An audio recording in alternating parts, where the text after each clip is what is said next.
It's Tuesday, August 25th. Today on Your Morning Atlantic, New Brunswick's premier and the rest detail of how the province plans to help businesses impacted by U.S. tariffs. Your top news headlines just ahead. And a warm welcome. We'll enjoy wonderful Jamaican cuisine and hospitality in this week's edition of Tia Tuesday. Plus, kindred critters, bringing you exciting and educational animal presentations. All that and so much more just ahead on the Tuesday edition of Your Morning Atlantic. Am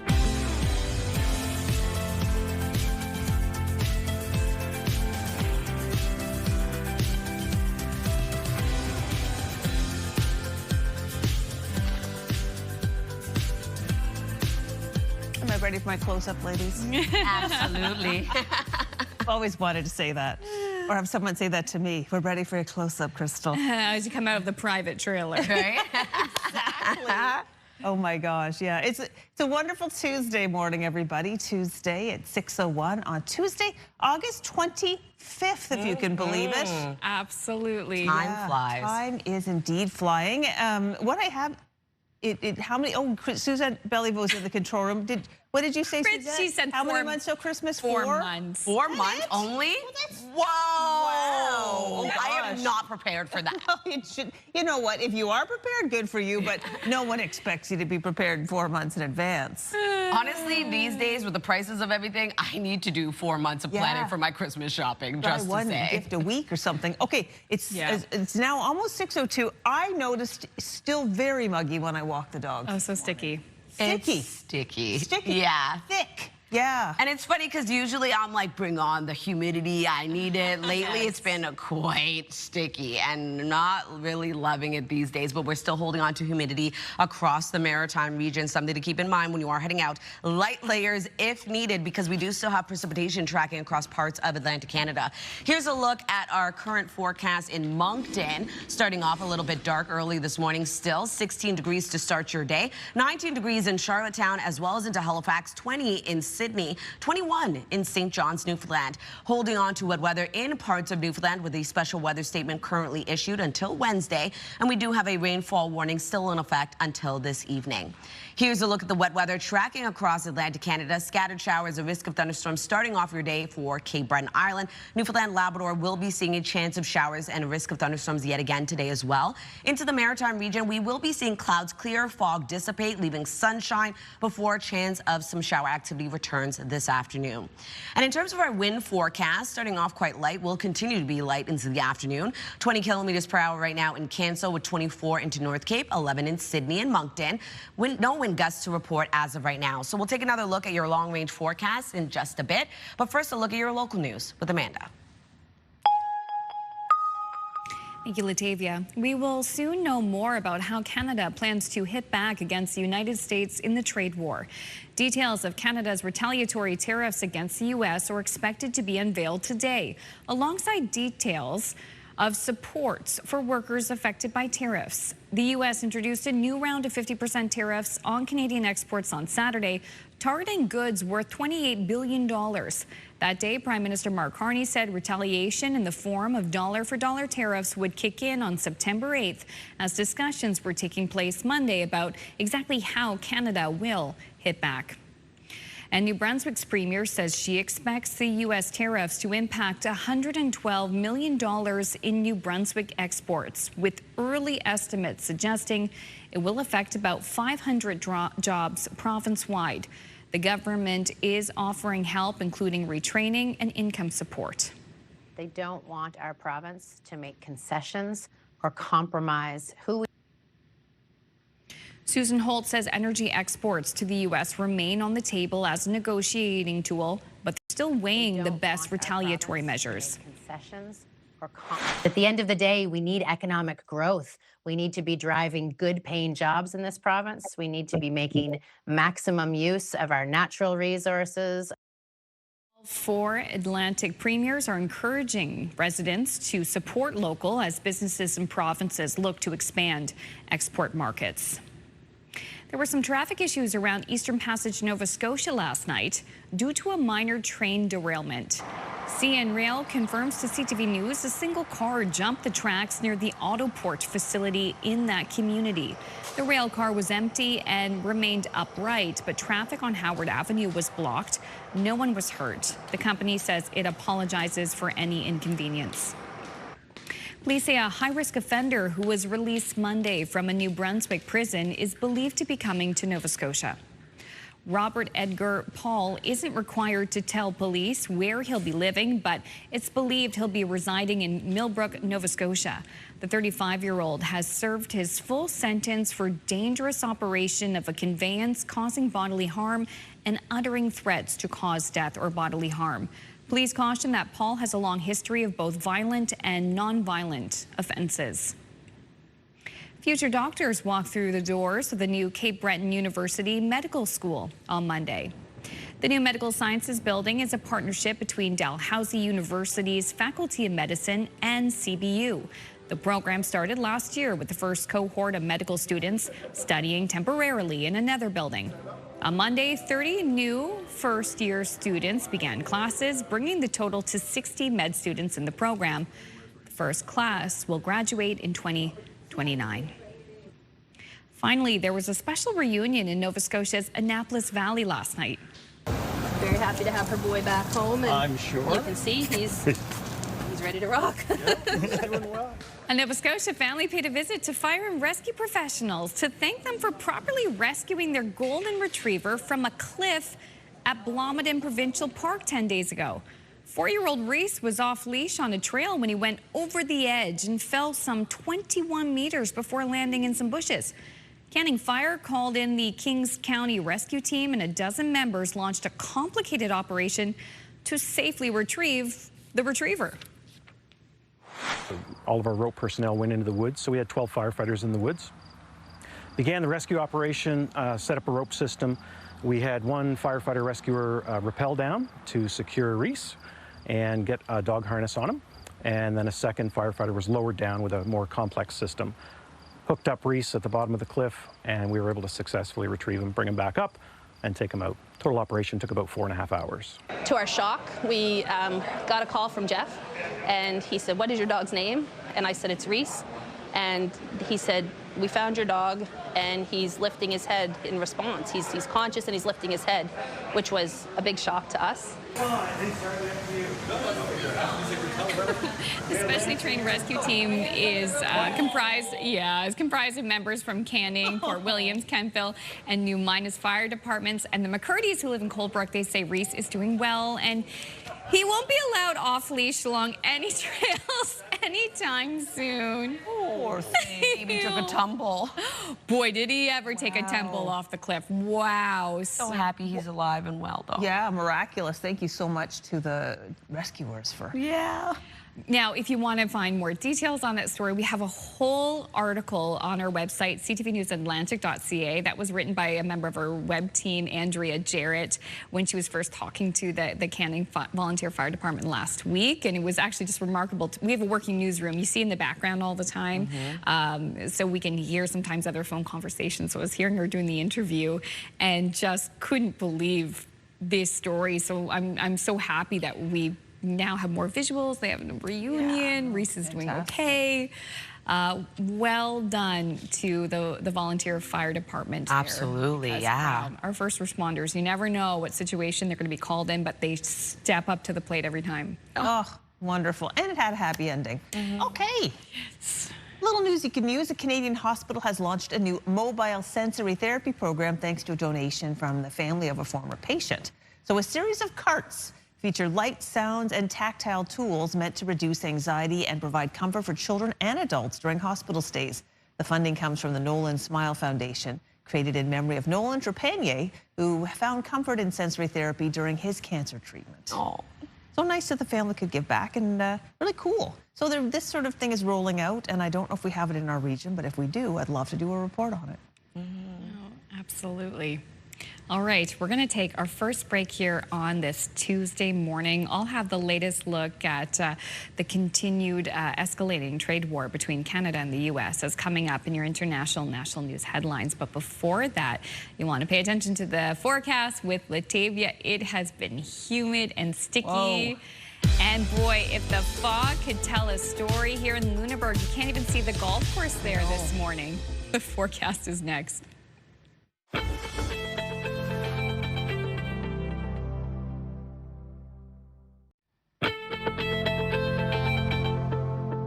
Good morning, Atlantic Canada. The time now is 6:12. We're taking a live look at a very spooky start to the day over in McAdam. Thick fog early this morning, 16 degrees to start your day. We are going to see sunshine as fog begins to dissipate, clouds clear out, leaving a mix of sun and cloud before a chance of showers moves back in late this afternoon. Weather is brought to you by Cummins Trusted Home Standby Generators. 19 degrees right now in Halifax, as well as into Charlottetown. 15 degrees starting off your day in Fredericton, as well as into Happy Valley Goose Bay. 21 in St. John's, Newfoundland. We are still holding on to a special weather statement in effect for parts of Newfoundland until Wednesday, expecting rainfall at around 20 to 40 millimeters. We also have a rainfall warning in effect for parts of Newfoundland until this evening, looking at around 20 to 50 millimeters of precipitation. So thick fog early this morning, still feeling quite sticky across the maritime region with humidity factoring in throughout the day. We do have precipitation early on this morning as well for parts of Cape Breton Island, parts of eastern Nova Scotia, a chance of showers early this morning. Newfoundland, Labrador also dealing with some precipitation, a chance of showers also tracking for both those provinces. Into the afternoon, we are looking at sunshine for all three maritime provinces. A chance of showers will return, though, quite low in spotting this activity for much of the maritime region. This will continue into the evening with the risk of thunderstorms taking us into early Wednesday morning as we will be seeing precipitation clear out. Sunshine returns yet again. Temperatures actually warming up for our forecast midweek. If you're wondering about precipitation totals, seeing an additional 2 to 5 millimeters across parts of New Brunswick and Prince Edward Island. Heaviest for Nova Scotia being around 5 to 10 millimeters. And then for Newfoundland and Labrador, at its heaviest, 10 to 20 millimeters is expected. Over to our forecast today for New Brunswick. Daytime highs will range from 21 up to 26. A mix of sun and cloud to start your day as cloud coverage clears out. We do have isolated showers. A risk of thunderstorms expected to return into the afternoon. For Prince Edward Island, highs between 23 degrees in Surrey up to 26 in Charlottetown. A mix of sun and cloud to start your day. Scattered showers. A risk of thunderstorms moves in into the afternoon. And then for Cape Breton, eastern Nova Scotia, scattered showers, a risk of thunderstorms throughout your day today, with daytime highs ranging from 23 degrees up to 28 in Antigonish, as well as into Truro. Wind gusts picking up this afternoon, getting up to 40. And then for the rest of Nova Scotia, a mix of sun and cloud to start your day. Isolated showers, a risk of thunderstorms returns into the late afternoon. Daytime highs ranging from 21 degrees in Yarmouth up to 27 in Halifax. And then for Labrador City, looking at scattered showers throughout your day with a high of 19, 24 degrees in St. John's, Newfoundland. Scattered showers and a risk of thunderstorms also expected for you today as well. That's a look at your weather forecast. Going to throw things over to Amanda. Thank you, Latavia. Later this morning, Canada is expected to announce details about retaliatory tariffs against the United States, along with measures to help Canadian workers in the hardest hit industries. CTV's Mike Couture has more on the escalating trade war. At the White House, President Donald Trump said nothing about the collapsed trade negotiations, instead doing his talking on social media. Repeating a claim that the U.S. doesn't need Canada, Trump also threatened to increase tariffs on the auto and steel sectors to 50% starting January 1st. There is a mutually beneficial deal possible here. While trying to remain hopeful, Prime Minister Mark Carney pushed back on any suggestion that Canada can't survive without the Americans. An attitude at the negotiation table that Canada is a subsidiary of the United States. The Canadian industry is going to be disadvantaged relative to American industry. That's not something we're going to accept. While Carney chose his words carefully, Ontario Premier Doug Ford went after Trump on radio. Well, he can kiss my ass as far as I'm concerned. We're going to go at him full steam. That comment may have teed off Trump, who responded online with another post, calling Carney governor and Ford a flunky for the prime minister. You know, your own people, President Trump, don't even like you. And they're going to speak loud and clear when it comes to the midterms. And if I was allowed to, I'd be down there door knocking. Ford also floated the idea of export taxes on products the U.S. needs, like energy, potash, and critical minerals. It's something premiers and the Prime Minister have been hesitant to consider, but in French, Carney said all options are on the table. Conservative leader Pierre Poilievre is calling for the text of the failed deal to be made public. Canadians need to know what it is that we are rejecting. My view is that we need to fight for tariff-free trade. The Prime Minister has threatened dollar-for-dollar counter tariffs on the U.S. starting the day after Labor Day. Details of what Canada will target are expected Tuesday morning. We're also anticipating to hear about government relief measures for workers and businesses affected by American tariffs. Mike Lecouteur, CTV News, Ottawa. And south of the border, U.S. President Donald Trump and his delegates are blaming Canada for walking away from trade negotiations. CTV's Abigail Beeman has more from Washington.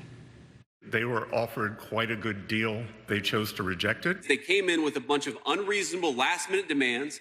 I frankly thought we had a deal. Simply, they wanted more. One by one, members of the Trump administration blame Canada for leaving a so-called good deal on the table, suggesting the Prime Minister walked away for his own political gain. It certainly doesn't make economic sense, but perhaps for political reasons. They have some by-elections coming up. I don't know, but they came in and they wanted more, and we weren't prepared to do that. A former senior White House trade advisor acknowledges there are completely different narratives on each side of the border, with the U.S. not calling this a trade war, but a stalemate. And at the very last moment, Prime Minister Carney made the political call to pull out. I think there's a lot of suspicion that it had very little to do with the substance of what was actually being negotiated and a lot to do with domestic politics back at home. While the vice president treads on a familiar offensive trope. Canada is a state.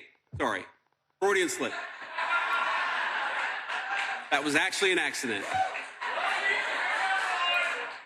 Canada is a country that has underinvested in its military that quite literally would get invaded by a foreign country were it not for the umbrella of protection provided by the United States of America. But other political watchers point out it's the Republicans who stand to suffer politically as the clock draws out. These policies are not helping the American economy. And I think as school returns and we get back into September, the dialogue related to the midterm elections will put a lot of pressure on the cost of living challenges the Republicans are bringing on Americans. A number of trade experts believe talks could resume later this fall after a cooling off. The vice president himself categorized negotiations as still ongoing. Again, very different messaging from the Canadian side. Abigail Beeman, CTV News, Washington. Thank you, Abigail. That is a look at your international news headlines. Another break here in your Morning Atlantic. When we return, we will have your top business headlines and your must-see moment from TSN.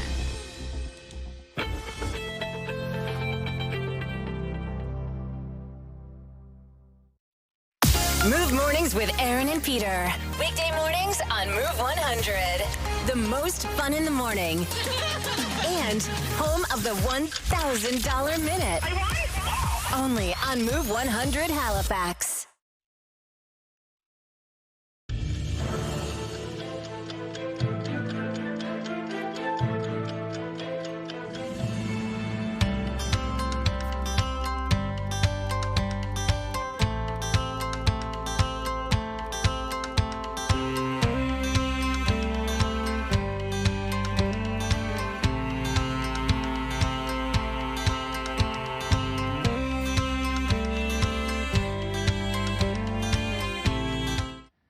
Welcome back. It is now 6:24. Time to check in with our friends at TSN Sports Center for today's must-see moment.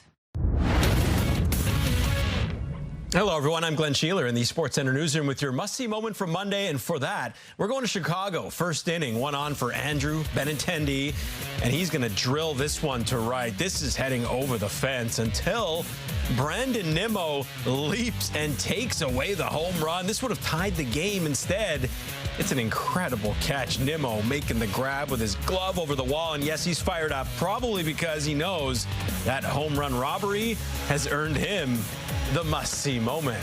Well, tonight on TSN, we've got some more Major League Baseball action. The Dodgers face the Braves. That's at 7 o'clock Eastern. And then the Cubs take on the Diamondbacks at 9:30 Eastern. That's all for now from the Sports Center newsroom, everyone. Have a great day.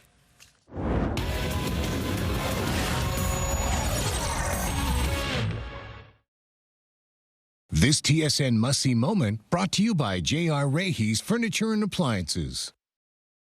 Now over to your business headlines from our colleagues over at BNN.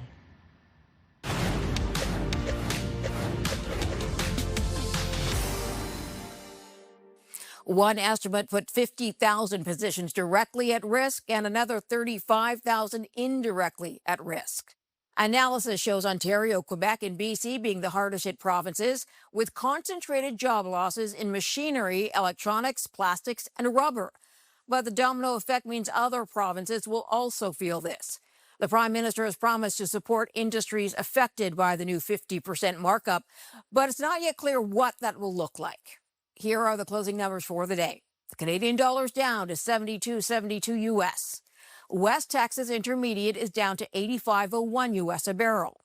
Western Canadian Select is up to 68.23, and the TSX gained 93 points today.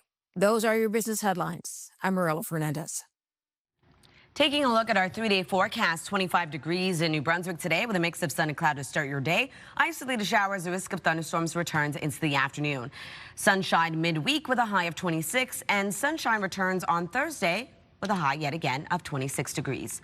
For Nova Scotia, 25 today with a mix of sun and cloud to start your day. Isolated showers, the risk of thunderstorms for the province. 24 on Wednesday, sunshine for the Tri-County area and sunshine to start your day for the rest of the province. We do have isolated showers returning for mainland Nova Scotia and Cape Breton into the afternoon. A mix of sun and cloud on Thursday across the province with a high of 25. For Prince Edward Island, 25 degrees today with a mix of sun and clouds, scattered showers, a risk of thunderstorms this afternoon. 23 on Wednesday with mainly sunny skies, warming up to 27 on Thursday with a mix of sun and cloud.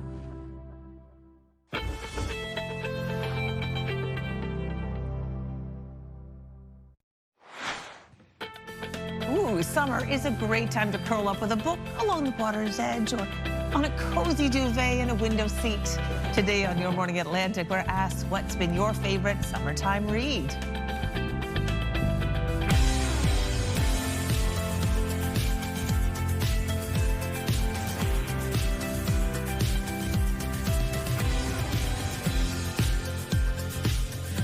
Hey, good morning. It is Tuesday, August 25th, 6:30, 7 o'clock. If you're in Newfoundland and parts of Labrador, Amanda, Crystal, and Latavia with you, and we are so happy you could join us.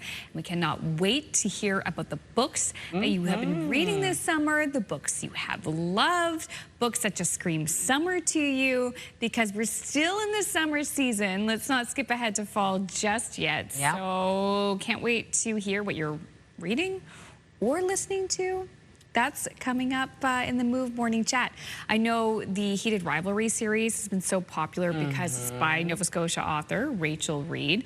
That book series, the Game Changer series, have just taken off globally. Yeah. Love to see that. Yeah. Also been enjoying reading inside in my air conditioning where it's not so stuffy, lighting a little candle. Absolutely. You could take a book with you camping, as you see over here. Some campers out over in Meat Cove. We are going to see beautiful sunshine, but we do have a chance of showers throughout your day today, risk of thunderstorms. Currently 20 degrees in your area, so we're still holding on to humidity for the Maritime region. Quite sticky, a muggy start to your day. 19 degrees in Halifax as well as into Charlottetown. 16 degrees over in St. John, New Brunswick. 14 in Labrador City. 21 over in Corner Brook. We do still have a special weather statement in effect for parts of Newfoundland until Wednesday, as we are still experiencing rain. A rainfall warning also issued until this evening. Here's a look at the precipitation tracking across Atlantic Canada. A chance of some scattered showers expected. A risk of thunderstorms throughout your day today for Cape Breton Island. We are also going to see a chance of showers move through Newfoundland and Labrador. Sunshine as cloud coverage breaks down, fog dissipates for the Maritime region, but a chance of showers will return as well into the afternoon. Pretty light wind for much of the Maritime region today. As of right now, 24 kilometers per hour in North Cape, 17 in Canso with 13 in Sydney, 11 in Grand Etang. No wind gusts to report at this time. We'll take a look at your rainfall totals just ahead, but first a look at your local news with Amanda. Thanks, Latavia. We will soon know more about how Canada plans to push back against the United States in the trade war. Details of Canada's retaliatory tariffs against the U.S. are expected to be unveiled today, alongside details of supports for workers affected by tariffs. The U.S. introduced a new round of 50% tariffs on Canadian exports on Saturday, targeting goods worth $28 billion. That day, Prime Minister Mark Carney said retaliation in the form of dollar-for-dollar tariffs would kick in on September 8th as discussions were taking place Monday about exactly how Canada will respond. And New Brunswick's premier says she expects the U.S. tariffs to impact $112 million in New Brunswick exports, with early estimates suggesting it will affect about 500 jobs province-wide. The provincial government is offering help, including retraining and income support. At the end of the day, we need economic growth. We need to be driving good paying jobs in this province. We need to be making maximum use of our natural resources.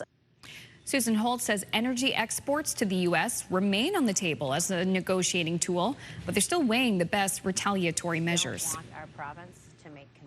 As Team Canada, we want to see the largest impact on the U.S. with the smallest impact on New Brunswick and on Canada.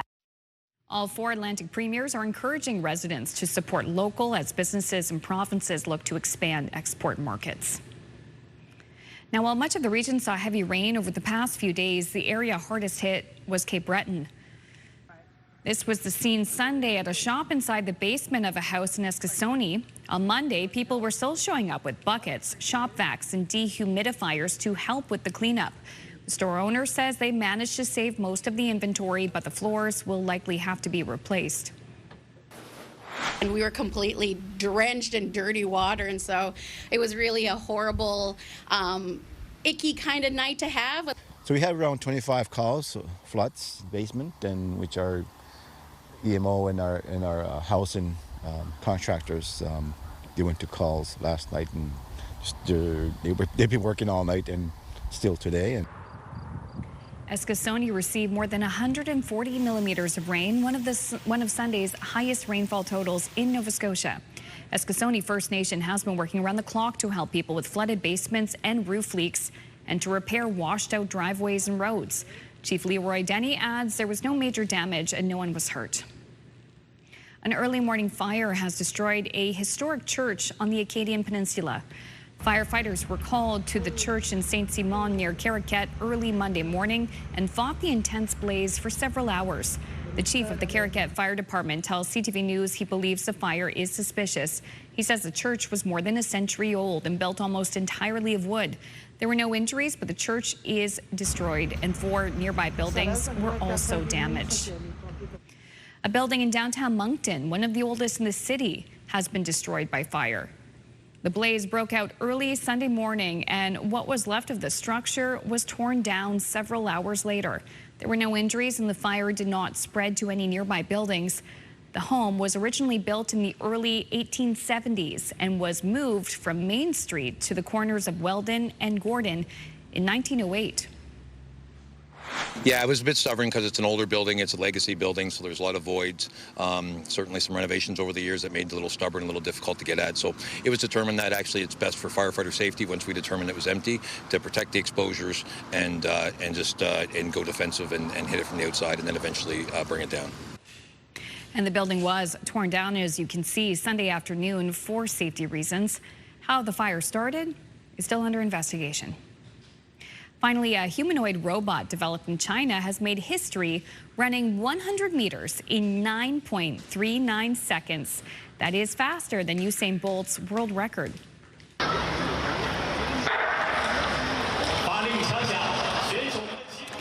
The robot's time comes in faster than Bolt's 9.58-second world record set back in 2009.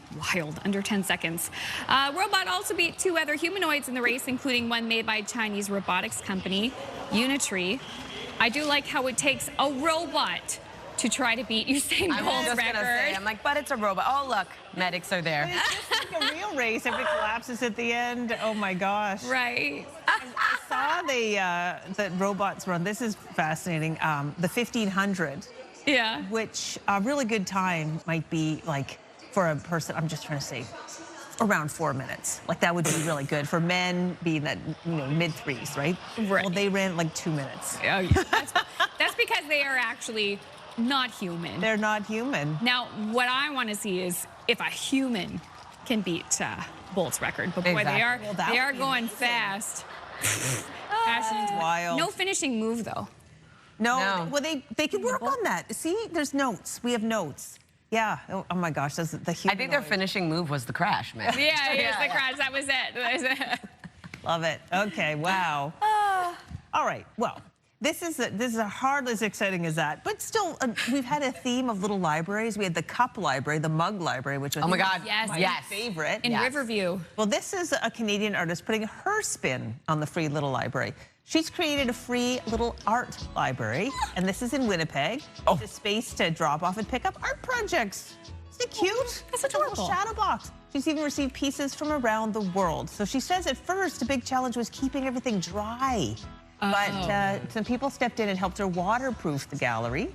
So if you ever happen to be in Winnipeg, bring some art, maybe take home some art. Oh my gosh, bring something from the East Coast and drop it off. That'd be cute. It's just the way that they've got the floor and the walls, it actually looks like a little room. Yeah. Love these little libraries. You're so sweet. Bookmarks. That leads us to our Move Morning Chat, actually. Oh my gosh. You know what? We should do that for one day. Your favorite bookmark and why. Or do you just use a receipt? Or do you fold down the pages like a... Sure, it depends what I've got. Like if they had a book at the beach and I didn't have a bookmark. Yeah. I think I did use a receipt. I've used receipt lots of times. Yeah. Okay, still ahead, we're going to have your entertainment headlines. But yeah, we want you to join us for the Move Morning Chat because we are talking books. We want to know what's been your favorite summertime read. Share your favorites with us. We'll share ours. Let's see if we're on the same page.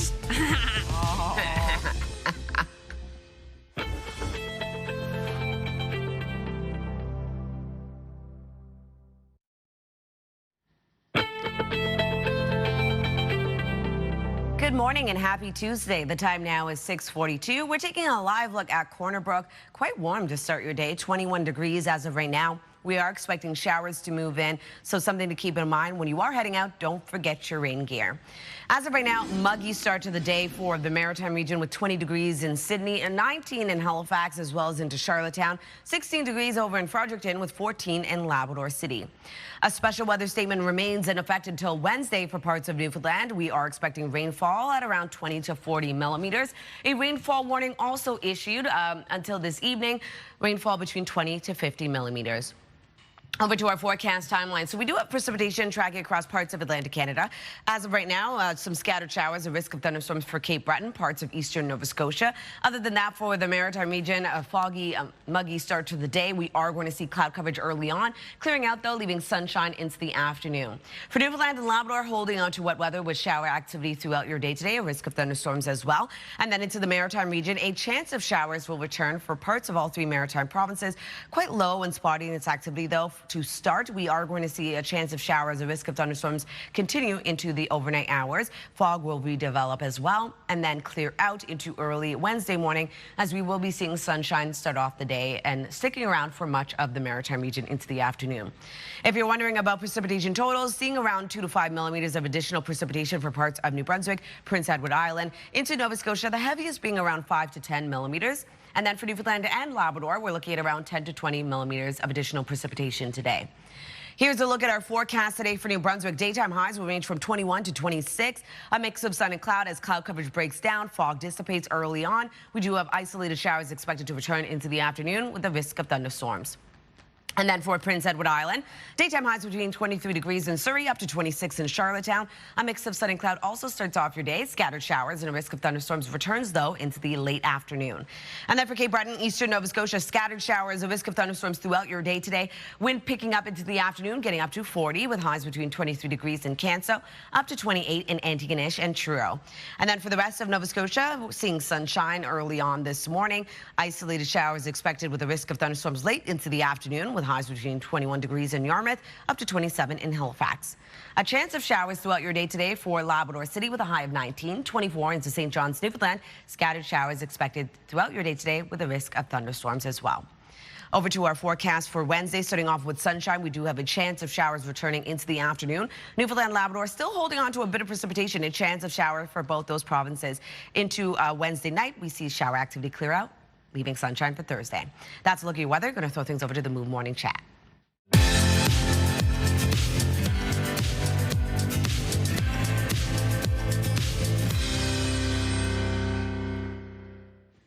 Aaron and Peter from Move Mornings in Halifax join us for the Move Morning Chat. We have a great topic of the day. We're talking about what's been your favorite summertime read. So many of us love books, especially sharing a good read. So Aaron and Peter, what have you been enjoying this summer? Okay, so I'm a huge John Grisham fan, and I thought I had read every John Grisham book that he has ever written. Nonfiction, everything John Grisham writes, I will read. But I found one that I hadn't seen, and I am reading it currently. It's called Gray Mountain. It goes back to 2014. It's a great story about a lawyer in New York, a woman who is let go from her job during the mini recession that was happening about the mid-2000s, and she goes to work for free at a legal clinic in Kentucky. And they're taking on big coal and strip mining and a whole bunch of other things that are not really helping the environment in that area. And bad guys are following her around, and it's a whole thing. But I'm so happy to have found a book after I thought I had read everything by this author. There is one more out there until he comes up with a new one that I was able to tackle this summer. And I'm still probably about 2/3 of the way through it. Okay, all right. Well, I'm a horrible person. I'm going to be so for real with you guys. I have not read a single book this summer. Actually, and Amanda, I know this is going to pain you to hear because I know you're a bit of a book guru. The last full book I read was in 2023, and it was when Seth Rogen came out with his book, Yearbook. I love celebrity books when they, talk about their life. I love that. That is the last book I read because I have such a hard time sitting down and committing. So I think I'm going to move to audiobooks. I love celebrity books. I love. I want to hear Lena Dunham's new book, but I think I'm going to do the audio version because then I can actually get stuff done. But also, Amanda, I know you're going to have a million suggestions, so I'm ready to hear what you've tackled this summer. Ooh, okay, all right, I'll jump to it. Number one, yes, Aaron, I think you would love audiobooks. And it's okay, reading's not for everybody. I love books, but there was a big time I didn't read. I'm going to mention two.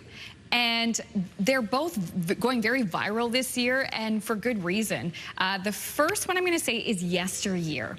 And I don't know if you've heard that one, but it's making a lot of top seller lists, and it was just released earlier this year, and it is essentially about a trad wife influencer who wakes up one morning and she's back in time, living the life in the 1800s that she is selling online. And it goes back and forth, too, between the timelines. And you are in her mind the whole time. It is phenomenal. Every chapter, it's funny, it's dark. You don't know where it's going to go. It's getting so much hype. I am passing this book along to anyone who I can get to read it. Lauren on our web team, I said, you got to read this because I need to talk to someone about it. She loved it.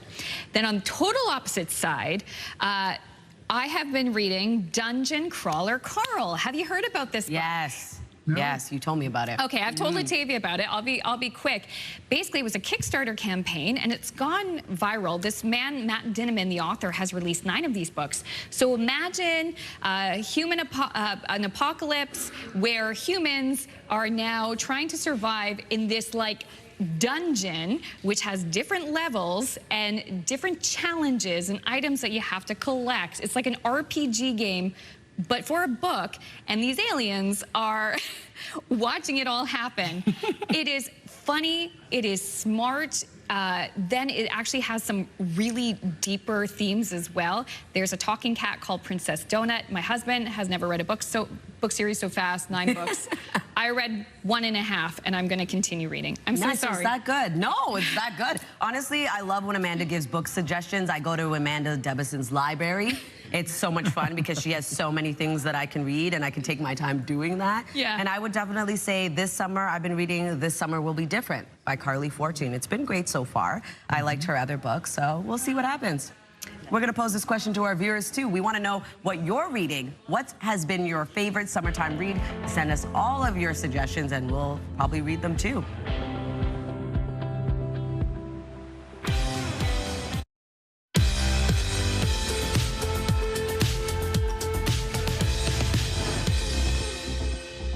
Welcome back. It's time now to check out your entertainment headlines. For that, we head over to Hollywood. Ka-chow, Cars is turning 20, and to celebrate, the Pixar film is racing back into theaters. Tickets are on sale now, with showings beginning September 4th. Disney is a parent company of Pixar and ABC News. Olivia Rodrigo has released a new song. Serena Joy was written while she was recording her latest album, You Seem Pretty Sad for a Girl So in Love. She plans to perform the new single during her set at her Daisy Chain Fields Festival on August 29th. Mr. Potter, I think we can expect great things from you. A new actor is coming to Hogwarts. Kit Harington will play Gilderoy Lockhart in the second season of HBO's upcoming Harry Potter series. Harington replaces Nicholas Hoult, who was previously announced in the role. The first season of the series, Harry Potter and the Philosopher's Stone, comes to HBO Max this Christmas. And happy birthday to filmmaker Tim Burton, who is 68 today. That's what's happening in Hollywood. I'm Alex Stone, ABC News in Los Angeles.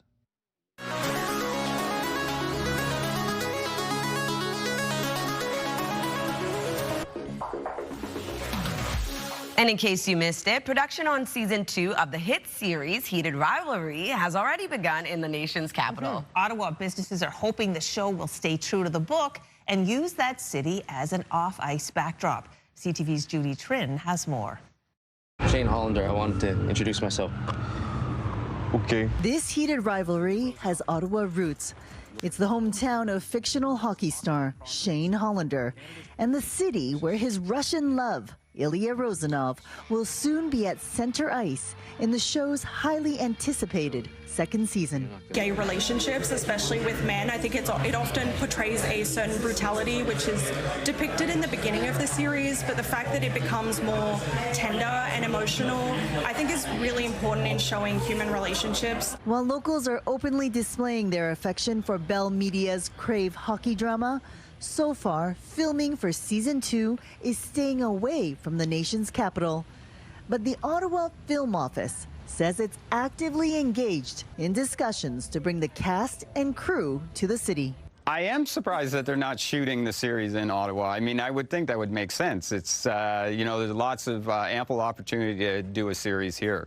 In Rachel Reed's book, the favorite hangout for Ilya and his teammates is in Ottawa's Glebe neighborhood at an old tavern named Monk's, which sounds a lot like Irene's. In the book, the pub has scratched up wooden tables, a TV behind the bar, and sticky floors. Would you take a look at this table? Aren't your feet sticking a little bit? Yes, it definitely is. The show has previously featured a taste of Ottawa, Orange Cream Seltzer, after Dominion City Brewery sent the crew a pallet of flavored water. It was way more than we expected. We figured maybe there'd be like a logo tucked in a corner on a board in the show, something like that. And so for like the main character to be shooting a City Seltzer commercial, we didn't know to expect that, and it was pretty incredible. Even the Prime Minister couldn't contain his enthusiasm for the hit show earlier this year. For now, production is only scheduled for the Toronto area and Montreal. But it's hard to rival the capital's central casting. I feel like it makes a TV show or any film just so much better when you get everything that's in the location it's supposed to be and what the author dreamed it to be. Judy Trin, CTV News, Ottawa.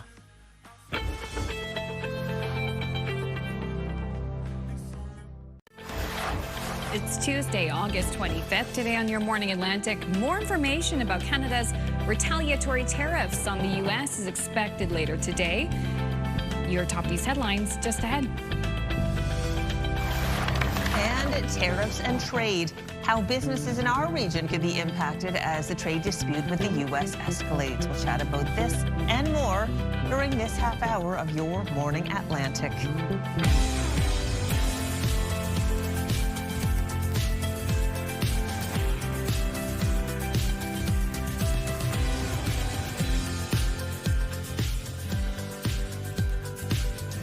Good morning, Atlantic Canada. Thank you so much for joining us on this Tuesday.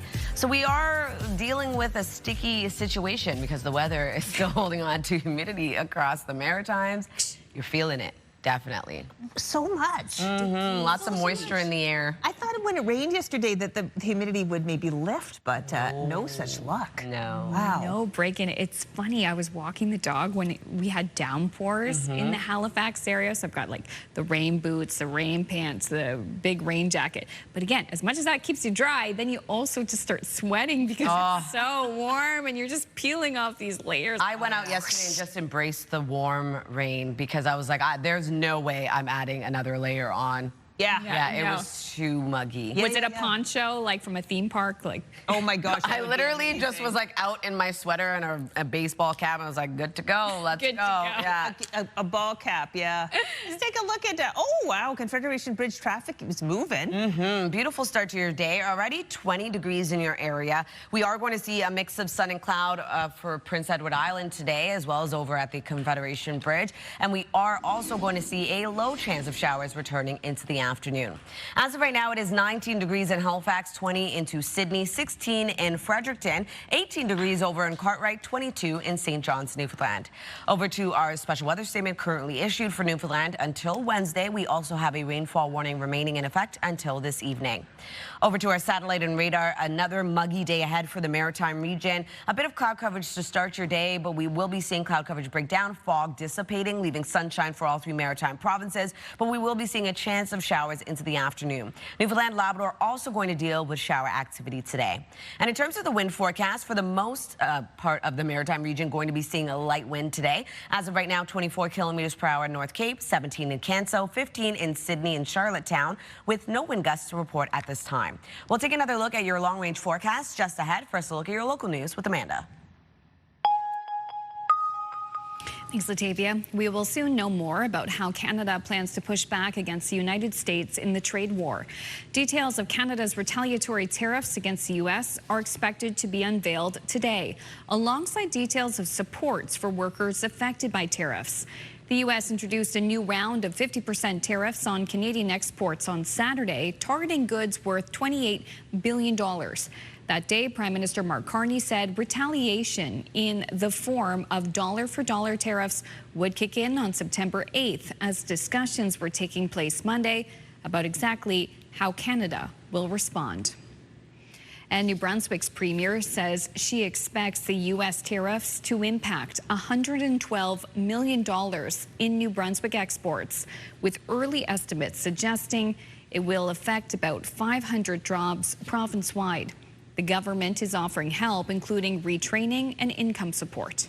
At the end of the day, we need economic growth. We need to be driving good-paying jobs in this province. We need to be making maximum use of our natural resources. Susan Holt says energy exports to the U.S. remain on the table as a negotiating tool, but they're still weighing the best retaliatory measures. We don't want our province to make concessions. As Team Canada, we want to see the largest impact on the U.S. with the smallest impact on New Brunswick and on Canada. All four Atlantic premiers are encouraging residents to support local as businesses and provinces look to expand export markets. Caught in the middle of the rising trade tensions are border communities like Campobello Island.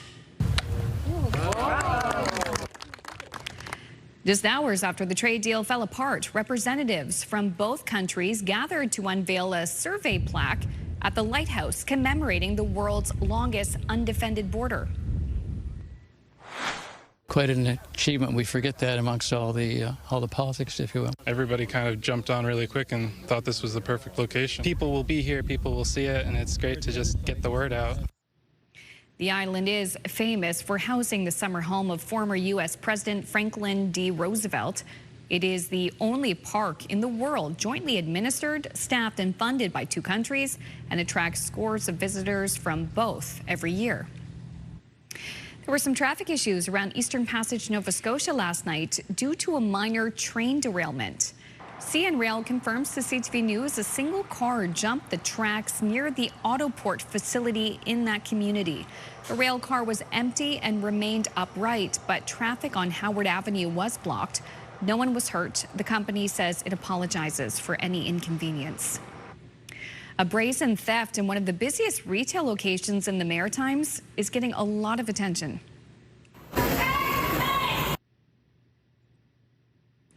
The jewelry heist at a Halifax Costco was witnessed by hundreds of shoppers It was even caught on camera.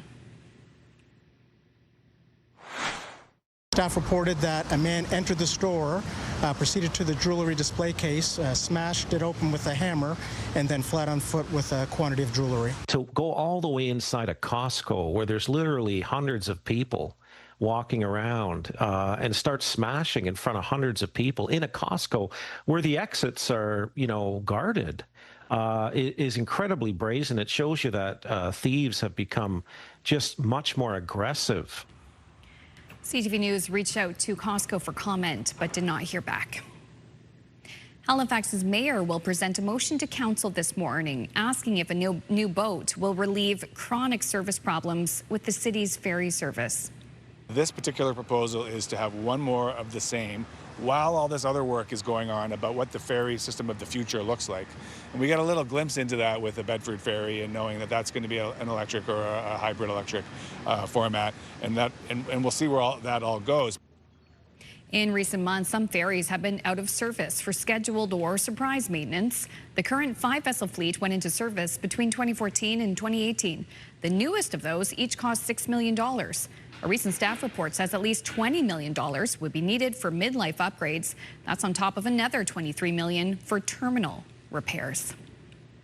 Finally, the Buenos Aires World Tango Tournament is ongoing. Here's a look at some of the couples partaking in the qualifying rounds of the competition.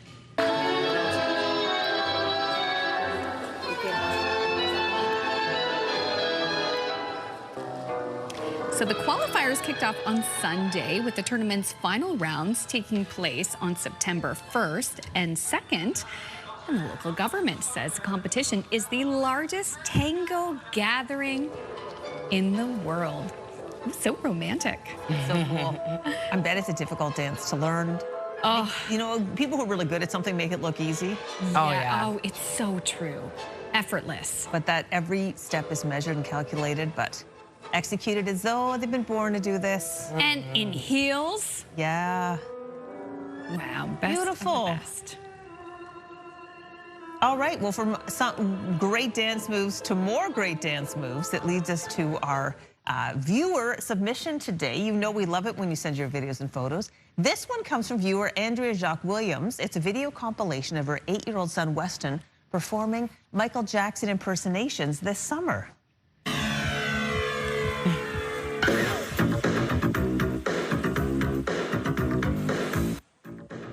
This is Weston's personal favorite submission. Andrea tells us Weston recently saw the Michael Jackson movie and became fascinated with the music, legends, moves, and costumes. He even got a Michael Jackson costume for his 8th birthday this month. So isn't it cute? She shared this video compilation of Weston's impromptu performances. You can see here he's making Nana and Grandpa Weston very happy. Grandpa very happy. Weston's enthusiasm has brought joy to his family this summer, and now to all of us. Thank you to Weston and thank you to Andrea, and just showing you that, you know what? The joy of movement. Yeah, get it. Yeah, That's awesome. I love it. So good. Great job, Weston. You got it. I want to see him keep going. Yeah. This is the Weston's grandparents live in New Brunswick. This is very local. He's 8. I love this. He's taught himself everything. He can dance as well. The moves. Yeah, he just watched the movie and taught himself. What? I love that. Honestly, as we all know, Michael Jackson, iconic. Yes. And to see newer generations enjoying his music too, it warms my heart. And apparently, so talented. Weston's parents love Michael Jackson, so they could not be more happy that this emerged. Oh, just even the power of having that film to introduce it to a new generation. Wow. Okay. Thank you for sharing that. Okay. I want to know more about that. Annie, are you okay?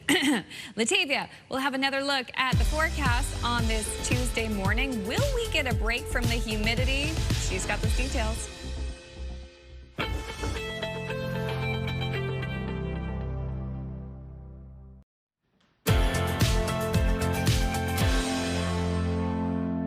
beautiful sunny start to the day over in Yarmouth. Welcome back. The time now is 7:14. 15 degrees to start your day. We do have a chance of showers expected on and off throughout the day today, so something to keep in mind when you are heading out early on. Weather is brought to you by Cummins Trusted Home Standby Generators. 20 degrees right now in Sydney with 18 in Halifax. 19 starting off your day in Charlottetown with 16 in Fredericton. 14 degrees in Labrador City. 22 starting off your day in St. John's, Newfoundland. A special weather statement remains in effect for parts of Newfoundland until Wednesday. Looking at rainfall ranging from 20 to 40 millimeters. We also have a rainfall warning until this evening with rainfall totals ranging from 20 to 50. Here's a look at our forecast timeline. Sunshine early this morning as cloud coverage breaks down. Fog dissipates for the maritime region. We are expecting a chance of scattered showers with the risk of thunderstorms for Cape Breton Island, parts of eastern Nova Scotia. Newfoundland, Labrador also seeing shower activity expected throughout the day today. Excuse me. And then into the afternoon, we're looking at a chance of showers returning for all three maritime provinces. Low and spotting this activity, though, going to continue into the overnight hours. Temperatures remain quite warm for tonight, muggy as well. We are going to see fog redevelop into the overnight hours as well. Taking us into early Wednesday morning, precipitation clears out, leaving sunshine in our forecast for Wednesday before a low chance of showers returns for parts of the maritime region. If you're wondering about precipitation totals, only seeing an additional 2 to 5 millimeters for parts of New Brunswick, Prince Edward Island, and the heaviest for Nova Scotia, still only around 5 to 10 millimeters. And for Newfoundland and Labrador, the heaviest being 10 to 20 millimeters. For a forecast today for New Brunswick, daytime highs ranging from 21 degrees in St. John up to 27 in Miramichi. A mix of sun and cloud this morning with isolated showers, a risk of thunderstorms returning across the province into the afternoon. For Prince Edward Island, much of the same. Sunshine to start your day, scattered showers, a risk of thunderstorms into the afternoon. Daytime highs between 23 degrees in Surrey up to 26 in Charlottetown. And then for Cape Breton, eastern Nova Scotia, holding on to precipitation throughout the day today. A chance of scattered showers throughout your day, a risk of thunderstorms.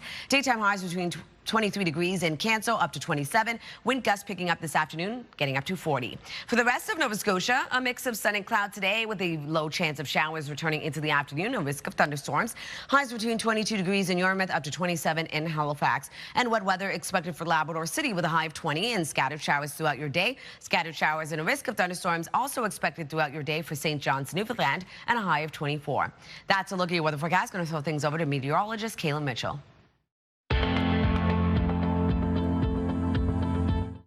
This is the Campfire Conditions Report brought to you by Pine Acres RV, where customers become friends. And with the soggy end to the weekend and the start of this week in the Maritimes, campfires are currently allowed in the province of New Brunswick. And for Nova Scotia, campfires are allowed between the hours of 2 p.m. and 8 a.m. Likewise, for Prince Edward Island, campfires are currently allowed with domestic brush burning permitted between the hours of 2 p.m. and 8 a.m.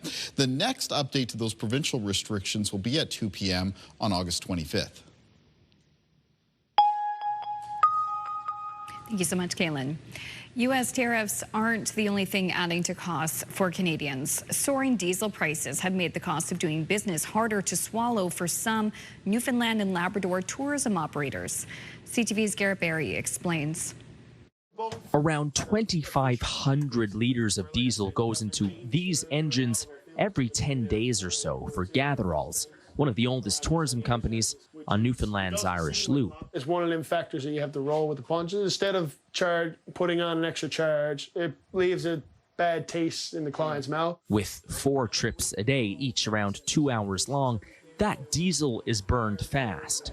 And current prices, nearly $2.50 per liter in St. John's, are burning a bit of a hole in this company's pocketbook. We've been lucky enough this year to have more tourism and more people, so more trips, which does help on the other side of the scale of things. In a few weeks, those prices are set to inch higher when the federal tax break on gas and diesel expires September 7th. Having that suspension extended would certainly help. I think it was very welcome news when it was brought in. Hospitality Newfoundland and Labrador CEO Craig Foley says there's still tourism season left, even after kids go back to school.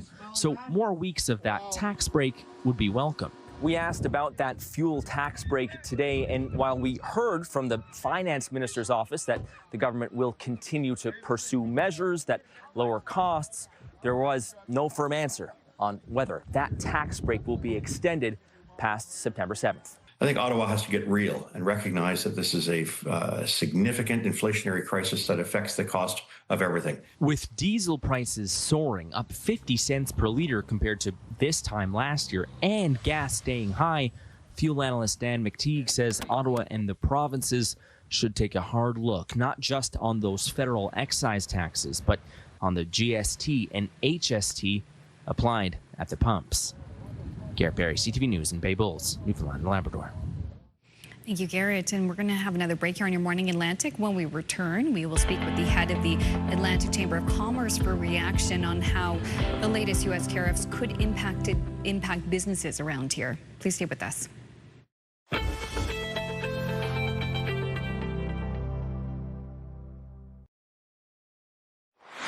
Welcome back on this Tuesday morning. It's almost 7:23. Now, Canada's Atlantic premiers are once again calling on people to buy local and support maritime businesses as Canada squares off against the United States in an escalating trade war. 50% tariffs took effect on a host of Canadian goods Saturday after trade talks between the two countries broke down. Prime Minister Mark Carney is promising to retaliate with dollar-for-dollar tariffs by September 8th. But here to offer her insights is Rhonda Talk-Lane, the CEO of the Atlantic Chamber of Commerce. Good morning, Rhonda. Good morning, Crystal. So you're in the world of supporting businesses. How are you and your colleagues feeling about these new tariffs kicking in? Again, another tough week waking up where you don't know what's going to be thrown on your plate. Right now, we're collecting the data. So we really need to hear from every business in Atlantic Canada. Sometimes businesses tend to stay quiet. You know, they just get it done. They go to work. They want to solve problems. But we really need to understand their perspective right now. So that's where we are data collecting as we prepare for some conversations federally with our leaders. Yes, I think I'll give you an example. We had a report yesterday where an artist talked about selling a piece of art. The artwork was $450. She was going to ship it to the States. With the new tariffs kicking in at 50%, her cost to move it through to the United States, $260 instead of the usual $30 to $50. So, I mean, for most people, that would mean that the client would no longer want the product. And so I can understand how this could have serious implications on many businesses in Atlantic Canada.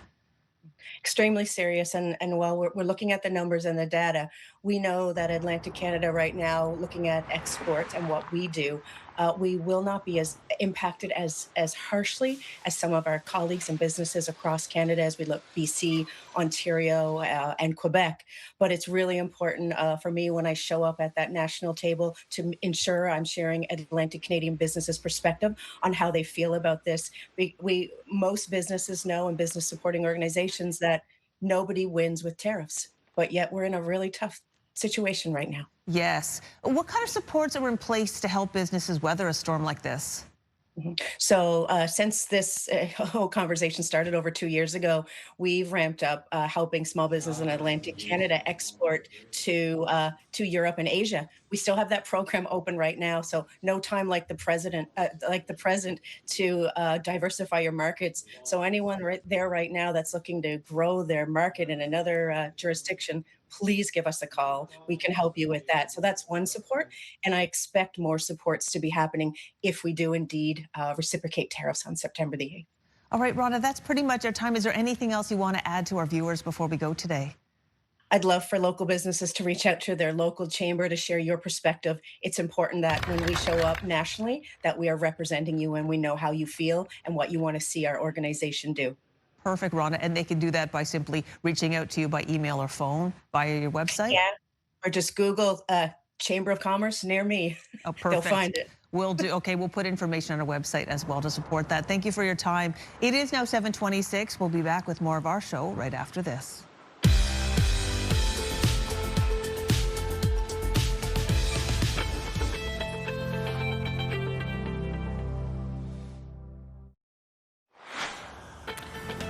Still ahead, hope you're hungry. In this week's edition of Tea Tuesday, we'll explore a new Jamaican restaurant in our region that's serving up warm Caribbean hospitality and cuisine. The tasty details just ahead on Your Morning Atlantic.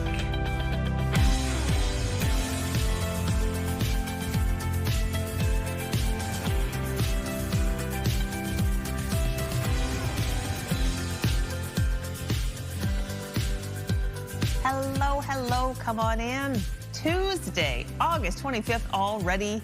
And if you're looking for something delicious to eat and support a relatively new business, just a few months old, you got to meet Diana and Kim Roy in Cole Harbour. We're about to meet them this half hour for Tia Tuesday. I'm just happy because Crystal told me that there's oxtail in the fridge. Yeah. So I have put my stamp and my name. Absolutely. It's all for you. You can let me know how you like. I know it's your fave.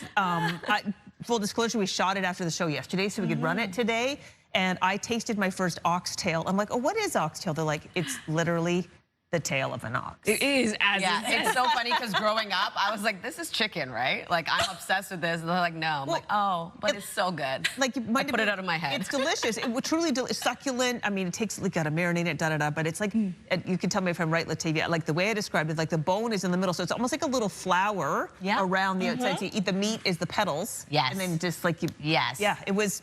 Wow. So anyway, we'll have that coming up. And yes, there's a whole bag of delicious naked food in the fridge for you, Latavia. I know.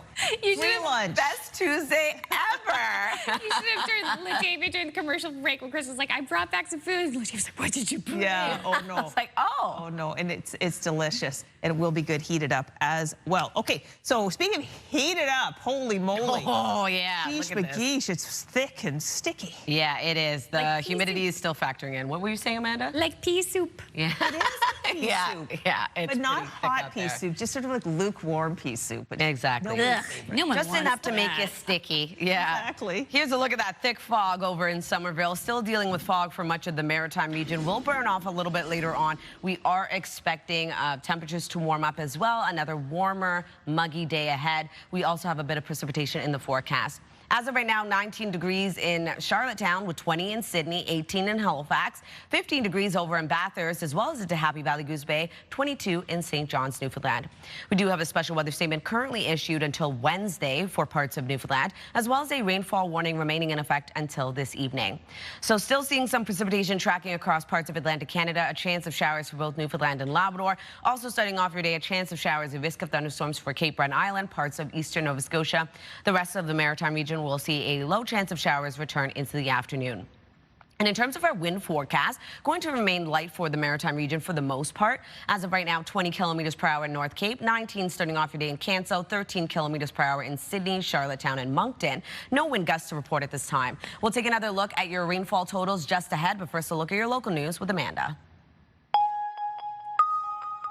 Thanks, Latavia. We will soon know more about how Canada plans to push back against the United States in the trade war. Details of Canada's retaliatory tariffs against the U.S. are expected to be unveiled today, alongside details of supports for workers affected by tariffs. The U.S. introduced a new round of 50% tariffs on Canadian exports on Saturday, targeting goods worth $28 billion. That day, Prime Minister Mark Carney said retaliation in the form of dollar-for-dollar tariffs would kick in on September 8th, as discussions were taking place Monday about exactly how Canada will respond. And New Brunswick's premier says she expects the U.S. tariffs to impact $112 million in New Brunswick exports, with early estimates suggesting it will affect about 500 jobs province-wide. The provincial government is offering help, including retraining and income support. At the end of the day, we need economic growth. We need to be driving good paying jobs in this province. We need to be making maximum use of our natural resources. Susan Holt says energy exports to the U.S. remain on the table as a negotiating tool, but they're still weighing the best retaliatory measures. We don't want our province to make. As Team Canada, we want to see the largest impact on the U.S. with the smallest impact on New Brunswick and on Canada. All four Atlantic premiers are encouraging residents to support local as businesses and provinces look to expand export markets. Police say a high-risk offender who was released Monday from a New Brunswick prison is believed to be coming to Nova Scotia. Robert Edgar Paul isn't required to tell police where he'll be living, but it's believed he will be residing in Millbrook, Nova Scotia. The 35-year-old has served his full sentence for dangerous operation of a conveyance causing bodily harm and uttering threats to cause death or bodily harm. Police caution that Paul has a long history of both violent and non-violent offenses. An early morning fire has destroyed a historic church on the Acadian Peninsula. Firefighters were called to the church in Saint-Simon near Caracat early Monday morning and fought the intense blaze for several hours. The chief of the Caracat Fire Department told CTV News he believes the fire is suspicious. He says the church was more than a century old and built almost entirely out of wood. There were no injuries, but the church is a total loss and 4 nearby buildings were also damaged. A building in downtown Moncton, one of the oldest in the city, has been destroyed by a fire. That blaze broke out early Sunday morning, and what was left of the structure was torn down several hours later. There were no injuries, and the fire did not spread to any nearby buildings. The home was originally built in the early 1870s and was moved from Main Street to the corners of Weldon and Gordon in 1908. Yeah, it was a bit stubborn because it's an older building. It's a legacy building, so there's a lot of voids. Certainly some renovations over the years that made it a little stubborn, a little difficult to get at. So it was determined that actually it's best for firefighter safety once we determined it was empty to protect the exposures and go defensive and hit it from the outside and then eventually bring it down. As you can see, that was the difference. The building was torn down Sunday afternoon for safety reasons. How it started is still under investigation. Being blind can present many challenges in life, but it doesn't mean things are impossible. As CTV's Avery McRae shows us, the country's top visually impaired golfers are in New Brunswick, proving that you don't need to see the shot to fire a low score. The sport of blind golf has been played around the country, but today marks the first time an official tournament has come to New Brunswick. Our goal was to try to reach out to other provinces, and the best way to do that seemed to be to hold our national championship in a province where we didn't have any representation. Hosted by the Hillsborough Golf Club, 20 golfers ranging with just 10% vision to completely blind athletes took to the links for the opening day of the ISPS Honda Canadian Open Blind Golf. That includes Darren Duma, who made the trip all the way from British Columbia to tee it up. Despite our disabilities, we all get together and get to showcase ourselves in blind golf. The sport itself is no different than regular golf, with the lowest number of strokes being crowned the winner. The only difference is each player has a guide or coach to help them line up that perfect shot. Kevin Lemon has been guiding golfers around the course for nearly 2 decades, and when asked his favorite part of it all, the friendships and the companionship that comes out of it has been fantastic. It's nice to be able to experience the friendships and lifelong times together. And proof that a disability doesn't have to hold you back. Avery McRae, CTV News, Hillsborough, New Brunswick. Thank you, Avery, for that report. Yeah, really interesting. Probably not a lot different than a caddy helping a golfer. Absolutely. The guide gives them some instruction. It's this far away, and this is what I'd use. It's cool. That's why you pay the caddies big bucks. But I would love to see that tournament. Okay, I did see this tournament. The Canadian Surf Life-Saving Championships took place in Nova Scotia over this past weekend, both at Martinique and Rainbow Haven Beach. I was able to stop by and check out some of the action at Rainbow Haven.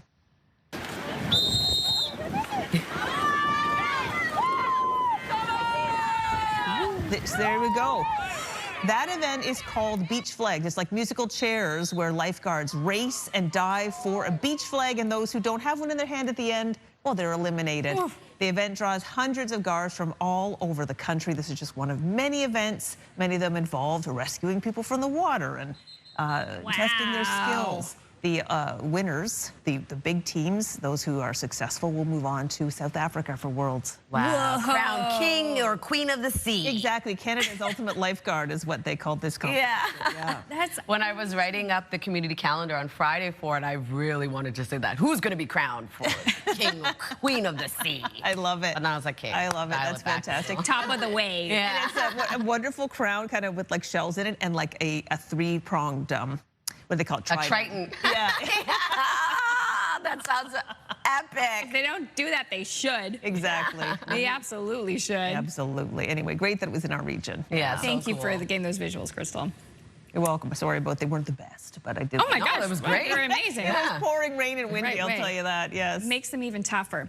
Okay, we want to bring you to the Move Morning Tech before we head to break. If you haven't sent us a text, please send one now. Only takes a few moments. What's been your favorite summertime read? Share your reads with us. We will share them with our viewers a little bit later because there's still time to read your favorite book for the summer. Okay, still ahead, Latavia has a forecast, and also coming up after the weather, Jamaican flavors. Mouth-watering dishes and warm hospitality. You don't want to miss that in this edition of Tia Tuesday. We'll be right back in just a few moments. Oh.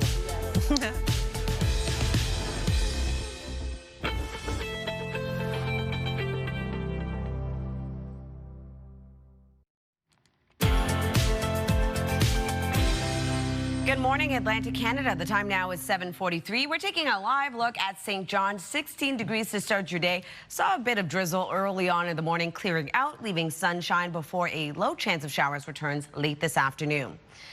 Weather is brought to you by Cummins Trusted Home Standby Generators. Quite a muggy start to the day yet again across the Maritime region. 18 degrees in Halifax, 20 in Sydney, at 19 at Charlottetown. 16 degrees starting off your day in Fredericton, with 14 in Labrador City, 22 in St. John's, Newfoundland. A special weather statement remains in effect for parts of Newfoundland until Wednesday, looking at rainfall between 20 to 40 millimeters. We also have a rainfall warning in effect until this evening, rainfall ranging from 20 to 50 millimeters. Over to our forecast timeline. We will be seeing cloud coverage begin to break down, fog burning off for the Maritime region, leaving sunshine for all 3 Maritime provinces. Now, we are seeing a scattered showers, a risk of thunderstorms for Cape Breton Island. Parts of eastern Nova Scotia to start your day will continue into the afternoon as well. Newfoundland and Labrador also holding on to precipitation throughout your day today. Into the afternoon, a chance of showers will return for parts of all 3 Maritime provinces, continuing into tonight. Fog will redevelop overnight. Temperatures remain quite warm for our overnight lows, and that will take us into early Wednesday morning. We see precipitation clear out, leaving sunshine for all 3 Maritime provinces before a chance of some isolated showers will return for parts of the Maritime region. If you're wondering about rainfall totals, only seeing an additional 2 to 5 millimeters for parts of New Brunswick into Prince Edward Island. Heaviest for Nova Scotia being around 5 to 10 millimeters for Kentville and Yarmouth. And then for Newfoundland and Labrador, also seeing the heaviest being 10 to 20 millimeters. Over to our forecast today for New Brunswick. We are going to see sunshine a little bit later on this morning. Isolated showers, a risk of thunderstorms returning across the province into the afternoon, with daytime highs between 21 degrees in St. John up to 27 in Miramichi. For Prince Edward Island, sunshine to start your day. Scattered showers, a risk of thunderstorms into the afternoon. Daytime highs between 23 degrees in Surrey up to 26 in Charlottetown. We do have wet weather in the forecast for Cape Breton, eastern mainland Nova Scotia. Daytime highs between 23 to 27. We're looking at scattered showers and a risk of thunderstorms throughout your day. For the rest of Nova Scotia, a bit of sunshine as that cloud coverage and fog begins to break down. We will be seeing isolated showers, a risk of thunderstorms into the afternoon. Highs between 22 degrees in Yarmouth up to 27 in Halifax. Scattered showers throughout your day today for Labrador City with a high of 20. 24 degrees for your daytime high in St. John's, Newfoundland. Also seeing scattered showers with a risk of thunderstorms. That's a look at your weather forecast. Going to throw things over to Crystal. We are taking Tia Tuesday on the road, Cole Harbour Road, in fact. We're at Jamaica Bar and Grill. I'm joined by Diana and Kim Roy, the owners, and of course, Tia. Yes. Okay, so we are here, and Diana, I'm going to start with you. Tell us how you got into the restaurant business. So actually, this was born out of a need to actually do something to contribute to my house. As a stay-at-home mom, I have 4 kids now in the house, so 5 altogether. Wow. So, like my friend, shout out to my friend Marcia McGregor. She's the one that actually introduced. She's like, this is something you can do to make money. First, I was a bit hesitant, but then she's like, this is food that you cook every day at your house. So, honestly, we do jerk chicken, we do oxtail, we do curry goat, fried plantains. Now we have the roti going with the curry goat. So all of these are things that we do weekly at our house. Oh my gosh. It actually gives us the opportunity to showcase our Jamaican food, our talent, and also just to get everyone together, because, you know, people get together over a meal. We laugh, we talk. That is the best part of it. Okay, so Kim Roy, you and Diana have been working very hard to provide this feast for us. Tell us what we have. Oh, so right here you got the oxtail, which is our signature meal, meal, and right here got the jerk chicken. Yes. I did this on the grill with the charcoal. So this is not oven, this is jerk chicken. Grill. Right? Yes. Yes, grill. Yeah. And it's still the jerk chicken right there, but the festival, the jerk chicken normally go with the festival. Okay. But some people rather it with the rice and peas. So we call that rice and peas back home. So that is kidney beans with coconut milk and all the different spices in there, and make it you know, a yummy taste. Right there you got the fried ripe plantain. Yes, and goat, curry goat. Okay, Tia, I know you get your favorites. I'm going to give you the mic for a sec. You like the oxtail. Why is that? I mean, I just love the oxtail, but I love turkey necks too. Now, how good is that? That is Tender, moist, everything. tender, delicious. Do you have to marinate this for a long time? Yes. Yeah. So we do it like we've been marinating this from last night. Yes. Yeah. So we were prepping from last night for this moment, which we do every day for a restaurant. You know, we marinate our meat overnight, and we cook fresh the next day. Well, you explain that you have activities here, and you will see me here a lot more when the weather gets cold. Talk about Friday nights.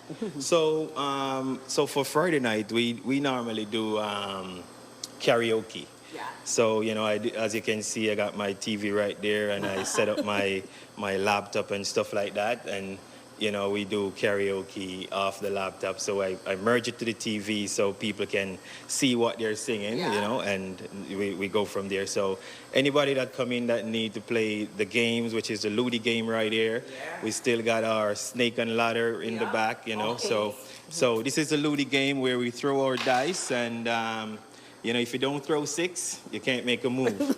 So we have to move on to the other person. Tia, you go. Listen, I mean, I had never have no luck. Let's see if I get 6.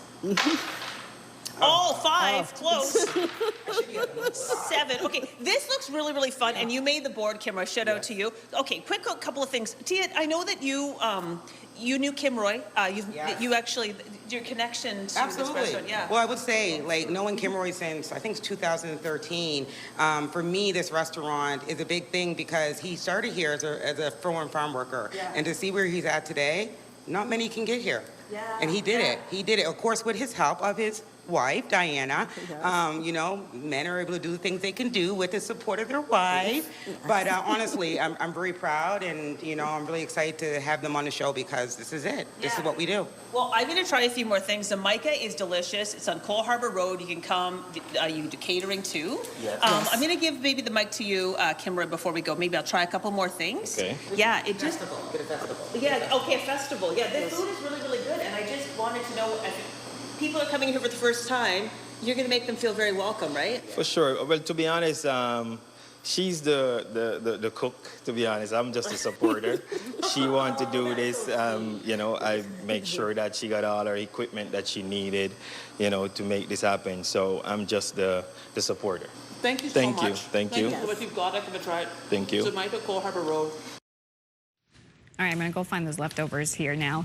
Health and medical news. The Center for Addiction and Mental Health says psychological distress among Ontario youth appears to have decreased since the pandemic, but it still remains high. It is one of the topics in Your Health.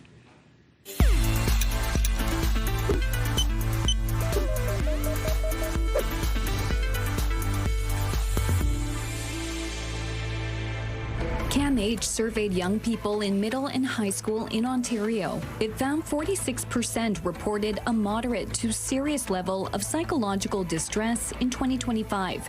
That's a decrease from 2023, but the lead researchers say it's still much higher than it was more than a decade ago. The survey also found fewer students are using alcohol and drugs, and those who do are waiting longer before trying them. Meantime, online gambling has surged, with 1 in 10 students placing sports bets in 2025, compared with 1 in 100 in 2017. Congo has received more than 16,000 doses of vaccine as the country grapples with the fastest Ebola outbreak in history. The doses arrived late Friday night. It's part of 70,000 doses expected from the World Health Organization. The Ervebo vaccine has been used in the past to treat other Ebola viruses. The WHO says it may provide some protection against the rare Bundibugyo virus, which is being blamed for just over 2,500 deaths out of roughly 5,000 confirmed cases. More doses of the vaccine are expected this week. Finally, in Athens, hats are becoming almost as essential as sunscreen as tourists reach for everything from straw boaters to baseball caps to beat the summer heat. The Acropolis welcomed a record 4.6 million visitors last year, many of them spending hours in mid-30s Celsius temperatures with little shade. Health advocates say growing awareness of heat stroke and UV exposure is helping drive demand. Because I think they're more educated now about the UV radiation and how the sunlight and sun exposure can affect the skin and the aging of the skin and skin cancer. Greek hat makers are noticing the change too, saying customers who once laughed at the idea of wearing a hat are now putting one on and heading straight out the door.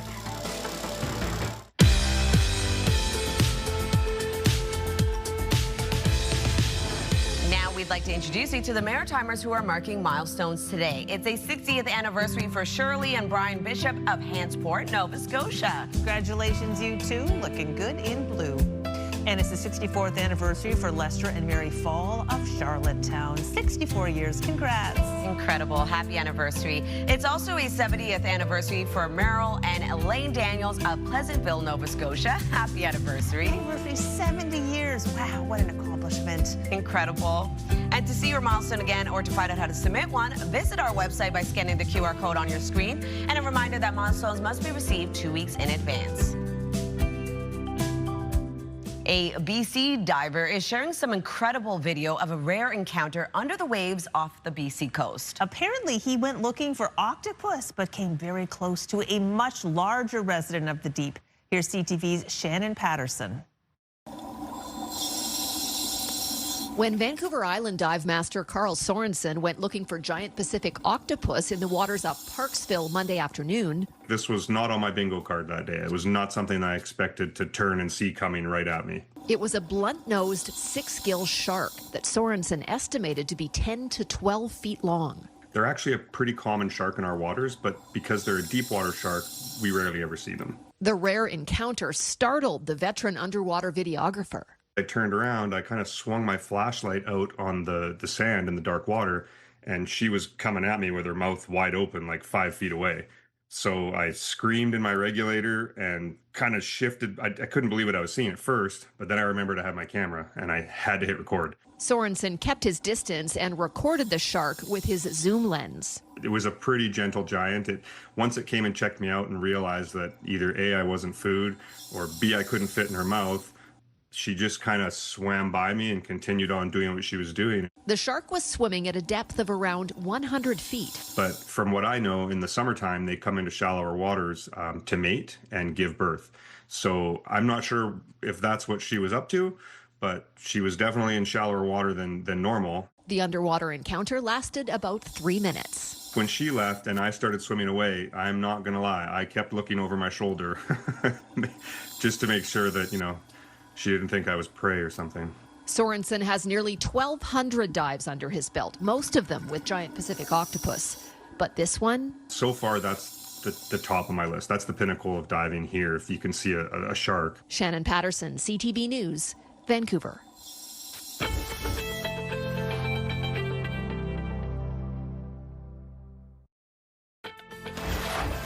Tuesday, August 25th. Today on Your Morning Atlantic, more information about Canada's retaliatory tariffs on the U.S. is expected later today.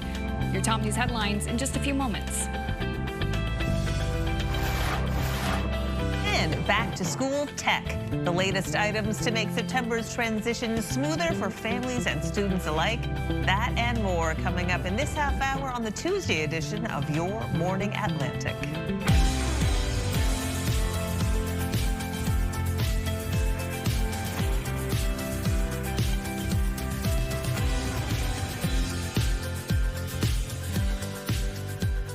Hi, good morning. Thank you for joining us and spending part of your Tuesday morning with us. I know it's so tempting to look at the forecast on your phone with whatever app you have, but it never tells the full story. And I find like I'll even have to correct my husband sometimes because he'll just look at the grommet there and it looks like he's like, it's gonna rain all day. I'm like, no, it's not gonna rain all day. You need to listen to the forecast. It could be just showers later on. No need to panic. I do this to my husband all the time. He's like, this is what it's going to be today. I'm like, brother, it's not going to be that. He's like, yeah, this is what is. I'm like, you're telling me? Yeah, exactly. Exactly. Oh my gosh, this is even worse if you've got to deal with it. Yeah, it's hilarious every time. And I'm like, what app did you use? Nope. That is not the most accurate forecast. Yeah. Mind you, I'm not the heavens above. I can't predict what's actually going to happen. I'm using models and graphics to break it down to see what is forecast. And even though it is a forecast. They're not reliable. Exactly. I'll never forget. I think this was like a couple months ago. I went outside and it was like the windiest, rainy day, and I think it was supposed to be sunshine, and I literally was like, I'm a liar to the heavens above, because I was just like, no! It was like a really off forecast for the day. It happens. It happens. Even to me. But what's nice is when, oh, sorry. I was just going to say, happens to everybody. Happens to everyone. Sciencey scientists. Because you have the nice forecast and you explain each region and how the time goes by in the day, we get a very good reading of what to expect. We try. And as you can see over in Truro, still holding on to a bit of fog early this morning. It's muggy to start your day, 19 degrees as of right now. We are expecting fog to burn off, sunshine to return as cloud coverage begins to break down for all 3 maritime provinces, expecting sunshine except for in Cape Breton Island today.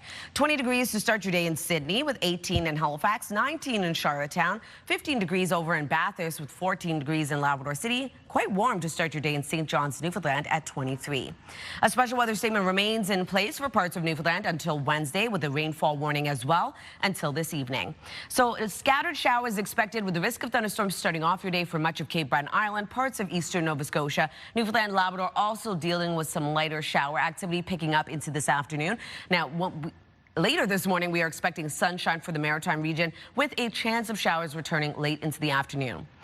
For our wind forecast, remaining quite light for much of the maritime region today. 20 kilometers per hour in North Cape, 19 in Canso with 13 in Charlottetown and Moncton. No wind gusts to report at this time. We'll take another look at your forecast just ahead, but first a look at your local news with Amanda. Thank you, Latavia. And we will soon know more about how Canada plans to push back against the United States in the trade war. Details of Canada's retaliatory tariffs against the U.S. are expected to be unveiled later today, alongside details of supports for workers affected by tariffs. The U.S. introduced a new round of 50% tariffs on Canadian exports on Saturday, targeting goods worth $28 billion. That day, Prime Minister Mark Carney said retaliation in the form of dollar-for-dollar tariffs would kick in on September 8th, as discussions were taking place Monday about exactly how Canada will respond. And New Brunswick's premier says she expects the U.S. tariffs to impact $112 million in New Brunswick exports, with early estimates suggesting it will affect about 500 jobs province-wide. The government is offering help, including retraining and income support. At the end of the day, we need economic growth. We need to be driving good paying jobs in this province. We need to be making maximum use of our natural resources. Susan Holt says energy exports to the U.S. remain on the table as a negotiating tool, but they're still weighing the best retaliatory measures. We don't want our province. As Team Canada, we want to see the largest impact on the U.S. with the smallest impact on New Brunswick and on Canada. All 4 Atlantic premiers are encouraging residents to support local as businesses and provinces look to expand export markets. Some traffic issues around Eastern Passage, Nova Scotia last night due to a minor train derailment. CN Rail confirms to CTV News a single car jumped the tracks near the Autoport facility in that community. The rail car was empty and remained upright, but traffic on Howard Avenue was blocked. No one was hurt. The company says it apologizes for any inconvenience. Police say a high-risk offender who was released Monday from a New Brunswick prison is believed to be coming to Nova Scotia. Robert Edgard Paul isn't required to tell police where he'll be living, but it's believed he will be residing in Millbrook, Nova Scotia. The 35-year-old has served his full sentence for dangerous operation of a conveyance causing bodily harm and uttering threats to cause death or bodily harm. Police caution that Paul has a long history of both violent and non-violent offenses. Future doctors walked through the doors of the new Cape Breton University Medical School on Monday. The new Medical Sciences building is a partnership between Dalhousie University's Faculty of Medicine and CBU. The program started last year with the first cohort of medical students studying temporarily in another building. On Monday, 30 new first-year students began classes, bringing the total to 60 med students in the program. The first class graduates in 2029. Finally, there was a special reunion in Nova Scotia's Annapolis Valley last night. Very happy to have her boy back home. And I'm sure. You can see he's ready to rock. He's doing well. A Nova Scotia family paid a visit to fire and rescue professionals to thank them properly for rescuing their golden retriever from a cliff at Blomidon Provincial Park 10 days ago. 4-year-old Reese was off leash on a trail when he went over the edge and fell some 21 meters before landing in some bushes. Canning Fire called in the Kings County Rescue Team, and a dozen members launched a complicated operation to safely retrieve the retriever. All of our rope personnel went into the woods, so we had 12 firefighters in the woods. Began the rescue operation, set up a rope system. We had one firefighter rescuer rappel down to secure Reese and get a dog harness on him. And then a second firefighter was lowered down with a more complex system. Hooked up Reese at the bottom of the cliff, and we were able to successfully retrieve him, bring him back up, and take him out. Total operation took about 4.5 hours. To our shock, we got a call from Jeff, and he said, "What is your dog's name?" And I said, "It's Reese." And he said, "We found your dog, and he's lifting his head in response. He's conscious and he's lifting his head," which was a big shock to us. The specially trained rescue team is made up of members from Canning, Port Williams, Kemptville, New Minas fire departments. The McCurdy's, who live in Coldbrook, they say Reese is doing well, and he won't be allowed off leash along any trails anytime soon. What a traumatic experience for both the owners and the dog. Yeah, 21 meters? Holy moly. The brush on the side of the cliff must have broken his fall. I'm so happy the dog's okay. Me too. That could be a children's book. It Reese could be. Is a big adventure. This could too. Here's a story that's begging to be turned into a children's book or a series. A peacock egg hatched, and then the baby imprinted on the first person it saw, a student who's staying on a farm for the summer. This is Teddy. He's very friendly. He likes to sit on you. He likes to perch. Teddy, the baby peacock, won't leave Morgan alone because he thinks she's his mama, which is behavior common for ducks, but not usually peacocks. That's according to the farm's owner, who's seen a lot of birds hatching each day. Teddy is about a month old and may soon have a proper bird buddy because another egg is expected to hatch soon, just in time for his other friend, Morgan, to head off to her new job. No way. Isn't that cute? I'd be like, now I have to take him with me. Oh my gosh. That's adorable. Right? Look how cute Teddy is. That's what a baby peacock looks like. Oh. Yeah, I would definitely be like, it's okay, buddy. Come with Totally. Yeah. I guess he does travel with her in the car and stuff like that. I was going to say, what happens if she takes a plane, train, or automobile? Declare this bird. Oh my gosh. Okay, we're going to have another break. Still ahead, it's muggy and sticky. Latavia has the details on the Tuesday forecast in just a moment. Plus, CTV's Scott Hurst will join us. He's going to be talking about the rising consumer debt in this country. That's coming up in national and international news headlines. We'll be right back in just a few moments.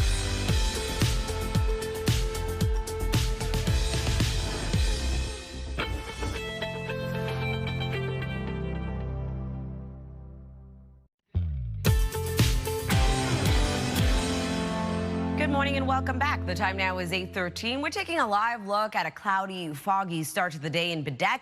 Scattered showers expected throughout your day today, so just be prepared when you're heading out early on. Also, a muggy start to the day, 21 degrees in your area. Weather is brought to you by Cummins Trusted Home Standby Generators. 18 degrees to start your day in Halifax, 16 in Yarmouth, 19 degrees in Charlottetown with 17 now in Fredericton, 15 degrees in Labrador City, much warmer in St. John's, Newfoundland at 24. We do still have a special weather statement in effect for parts of Newfoundland until Wednesday, looking at around 20 to 40 millimeters of precipitation. Also a rainfall warning until this evening, seeing rainfall totals range from 20 to 50 millimeters. Over to our forecast timeline, we do have a cloudy, foggy start to the day, quite sticky as well for the maritime region. We are going to see a fog burn off, cloud coverage begin to break down, leaving sunshine for much of all 3 maritime provinces. But to start your day, we do have scattered showers, a risk of thunderstorms for much of Cape Breton Island, parts of eastern Nova Scotia, and still holding on to wet weather for both Newfoundland and Labrador. Into the afternoon, sunshine for all 3 maritime provinces with a chance of showers returning, a risk of thunderstorms for much of the maritime region, and that will take us into tonight. Precipitation still holding on until early Wednesday morning. We see precipitation clear out. Fog redevelops into the overnight hours, carrying on into early Wednesday morning before burning off, leaving sunshine for the Maritimes. If you are wondering about precipitation totals, seeing around 2 to 5 millimeters for additional precipitation for parts of New Brunswick, Prince Edward Island, heaviest around 5 to 10 millimeters for parts of Nova Scotia, and then for Newfoundland and Labrador, seeing the heaviest being 10 to 20 millimeters expected. For a forecast today for New Brunswick, we are going to see a mix of sun and cloud a little bit later on this morning. Isolated showers, a risk of thunderstorms across the province. Highs will range from 21 to 27. And then for Prince Edward Island, also seeing sunshine as cloud coverage breaks down. Scattered showers and a risk of thunderstorms returns, though, late this afternoon. Daytime highs ranging from 23 degrees in Surrey up to 26 in Charlottetown. Now, Cape Breton, eastern mainland Nova Scotia, holding on to scattered showers and a risk of thunderstorms throughout the day today. Highs ranging from 23 degrees in Canso up to 28 in New Glasgow. Wind gusts getting up to 40 this afternoon. And then for the rest of Nova Scotia, pretty much the same. A bit of sunshine, though, before a chance of showers returns into the afternoon. A risk of thunderstorms. Highs between 22 degrees in Yarmouth up to 27 in Halifax. And then for Labrador City, scattered showers throughout your day today, a high of 20 degrees. 24 into St. John's, Newfoundland, scattered showers and a risk of thunderstorms throughout your day. That's a look at your weather forecast. Going to throw things over to Amanda. Thanks, Latavia. Time is 8:15. A new report this morning is highlighting affordability concerns across the country. For the latest on this, we bring in CTV's Scott Hurst. So, Scott, how are Canadians coping with financial pressures right now? Good morning, Amanda. The financial pressures seem to be stacking up for so many Canadians as we are carrying a record amount of consumer debt, according to this report just released this morning. And it's not just one category. It appears that we're using this to cover many different expenses, as so many of us are being forced to make difficult financial decisions. And here's one big number from the report that reflects the increasing difficulty so many of us are facing. According to new numbers from consumer credit reporting agency TransUnion, Canadians with non-mortgage debt owed an average of more than $28,000. That is up almost 8% from a year earlier. As I mentioned, painting a picture of increasing financial stress for many. And it's not just one category. We appear to be borrowing more for auto loans, up 8%, lines of credit up 7%, personal loans up 7% as well, and credit cards up 5%. Consumer credit debt hit a record of $2.64 trillion in the second quarter, with existing borrowers carrying larger balance than last year. Total outstanding balances grew by almost 5% from a year earlier.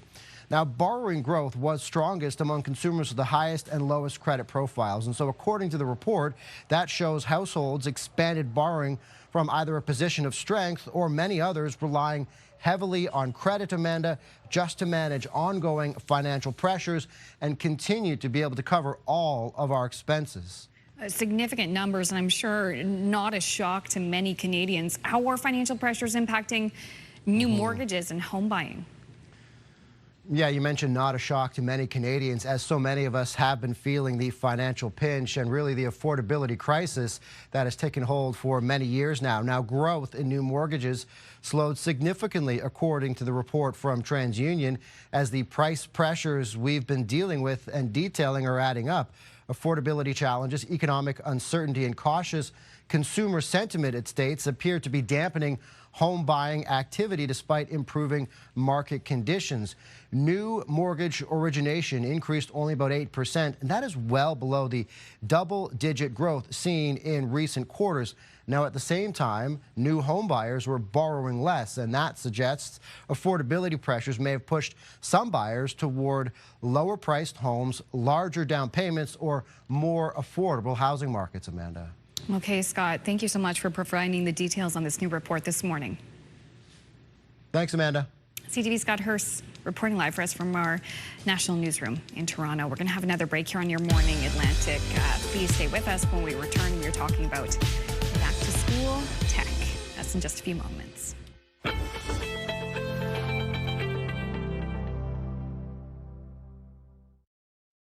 Move Mornings with Aaron and Peter.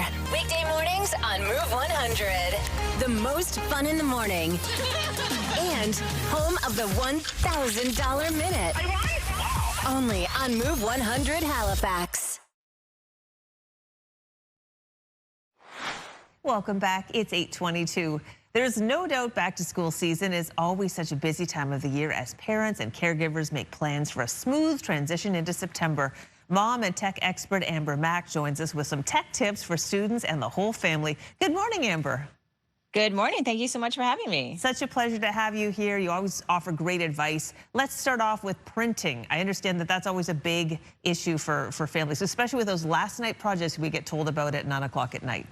Absolutely. I mean, even though we live in such a digital world, it is true that all of us still have to print. My son is going into grade 12, and I'm always printing documents for school at the very last minute. So you want to remove any of that stress around printing. So a great option for printing is the HP Smart Tank 7602 all-in-one printer. A few things I love about this printer. First of all, it comes with up to 3 years of ink. So that is a really good thing. That means, again, you have quite a few years before you have to worry about getting more ink. You can also scan, print, and manage documents from the HP app on mobile devices. So your kids can also print documents themselves. It doesn't always have to be you doing it. And it makes it so streamlined and so easy. So being able to do everything wirelessly in the home, it's a good idea to get set up before school starts so you don't have any of those stressful mornings where you're printing, forms for field trips or whatever it might be. Yeah, it looks incredible. I love that has the little windows that show you where your ink's at. So in year 3, you can kind of keep an eye on things. I love that. All right, let's talk about learning and research. It's often focused online, and we want a really strong Wi-Fi connection. What do you have to help with that? Yeah, so this is a big one. So if you're one of those parents or caregivers or guardians who hears from students in the morning, oh my gosh, there's something wrong with the Wi-Fi, I can't get online, or at night when they're doing homework, it might be time to upgrade your Wi-Fi. The latest standard in Wi-Fi is called Wi-Fi 7. So my pick is the TP-Link Deco BE85 Wi-Fi 7 mesh system. It's called a mesh system because it blankets your home in Wi-Fi. So let me give you a scenario. Let's say you live in an older home, which is pretty common in parts of Atlantic Canada. Well, then you may need to get a couple of these devices and put them in different parts of the home to create that mesh network. So it's a very modern and sophisticated way to ensure that you remove those wireless pain points from your current Wi-Fi system. That's really neat. And you just put these little tubes around the house in those areas that are hard to reach. That's a really smart solution, Amber. Yeah, so you can use one for your home, but again, as the home gets larger, you can add to it. And I would also stress, if you have a kid going off to college or university and they're living off campus for the first time, this is a really great gift. I mean, giving the gift of Wi-Fi to a young person is pretty phenomenal. Definitely. Okay, another option for getting to school when you're in a rush. I understand you've got something there because you need to get to class on time. Absolutely. So we know with teenagers especially that the mornings are really busy, afternoons are busy with sports. So Uber Teen Accounts, this is a feature that you can use within your existing Uber account and your family profile to add a teen who is aged 13 to 17 so that they have their own account that you can monitor on Uber. This means that they can take Uber, go from one place to another if they need to get off to practice or other activities or school, and you're running around. This gives you that peace of mind. Most importantly, one of the things that I love about it is that you're able to track their ride, and there are other safety features built in as well. Oh, that's a really smart solution. Yeah, there. Amber, great ideas. Thank you so much for having me. Well, before we go, I need to address that PEI mug with the heart on it in front of you. You always have PEI in your heart, Amber. I do. I'm doing a bit of a cross-Canada media chat the past couple of days, but only this PEI mug for you guys. Oh, wonderful. We appreciate it. All right, Amber, have a great day and good luck this September. Thanks so much. It is 8:26. We're going to turn our attention over to Latavia. Thanks, Crystal. Taking a look at our 3-day forecast for New Brunswick, starting off the day with a mix of sun and cloud, isolated showers, and a risk of thunderstorms returns into the afternoon.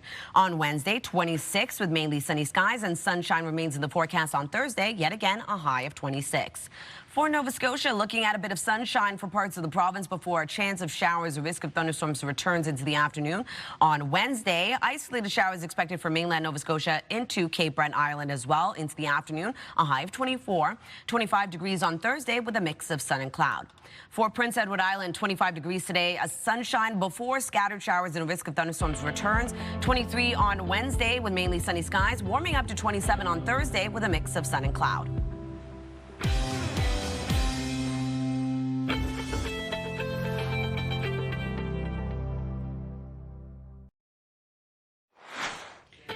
Still ahead this half hour, a morning with kindred critters. We'll learn more about what they do in their animal-assisted therapies that's available in our region.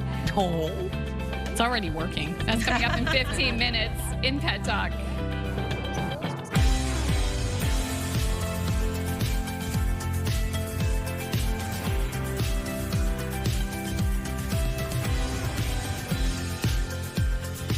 Just a little baby. Oh, hedgehog. So cute. So soft, right? It was. You have to pet the right way? Yeah, if you pet it the right way, exactly. But that's what Lena does. She educates. That's so you awesome. are allowed to just go with the grain, and it wasn't so much soft, but kind of like a gentle, kind of pebbled texture. Ooh, you know? Yeah. Interesting. Yeah, but if you went the other way, I don't think you'd want. Yeah. Woof. Oh, well, good morning, and thank you so much for joining us. The time now is 8:30. Another sticky day ahead for the Maritime region, and we have precipitation for much of Atlantic Canada yet again, but a chance of showers for the most part. Okay. Yeah. Just be ready. Just be ready. Be ready. Exactly. We're going to take a live look now at St. John. You can see a cloudy start to the day. It looks like fog has burned off over there. Currently 16 degrees in your area, so we are expecting that cloud coverage to break down, leaving a bit of sunshine in your area before a low chance of showers is expected late this afternoon and a risk of thunderstorms. 17 degrees right now in Fredericton with 19 in Charlottetown, 18 degrees starting off your day in Halifax, 19 in Cartwright with 24 in St. John's. Over to our special weather statement that remains in effect for parts of Newfoundland until Wednesday. We also have a rainfall warning in effect until this evening. So still dealing with wet weather for both Newfoundland and Labrador today. A scattered showers, a risk of thunderstorms throughout the day today for much of Cape Breton Island, parts of eastern Nova Scotia. We will be seeing that cloud coverage break down for the Maritime region, leaving a bit of sunshine before a chance of showers returns into the late afternoon. And in terms of our wind forecast, going to be quite light for much of the Maritime region. As of right now, 20 kilometers per hour in North Cape. We're looking at 13 in Miramichi, 11 in Sydney and Charlottetown, as well as into Moncton. No wind gusts still to report at this time. We'll take another look at your forecast just ahead, but first a look at your local news with Amanda. And we will soon know more about how Canada plans to push back against the United States in the trade war. Details of Canada's retaliatory tariffs against the U.S. are expected to be unveiled today, alongside details of supports for workers affected by tariffs. The U.S. introduced a new round of 50% tariffs on Canadian exports on Saturday, targeting goods worth $28 billion. That day, Prime Minister Mark Carney said retaliation in the form of dollar-for-dollar tariffs would kick in on September 8th, as discussions were taking place Monday about exactly how Canada will respond. And New Brunswick's premier says she expects the U.S. tariffs to impact $112 million in New Brunswick exports, with early estimates suggesting it will affect about 500 jobs province-wide. The government is offering help, including retraining and income support. At the end of the day, we need economic growth. We need to be driving good-paying jobs in this province. We need to be making maximum use of our natural resources. Susan Holt says energy exports to the U.S. remain on the table as a negotiating tool, but they're still weighing the best retaliatory measures. Our province to make. As Team Canada, we want to see the largest impact on the U.S. with the smallest impact on New Brunswick and on Canada. All four Atlantic premiers are encouraging residents to support local as businesses and provinces look to expand export markets. While much of the region saw heavy rain over the past few weeks, the area hardest hit was Cape Breton. This was the scene Sunday at a shop inside the basement of a house in Eskasoni.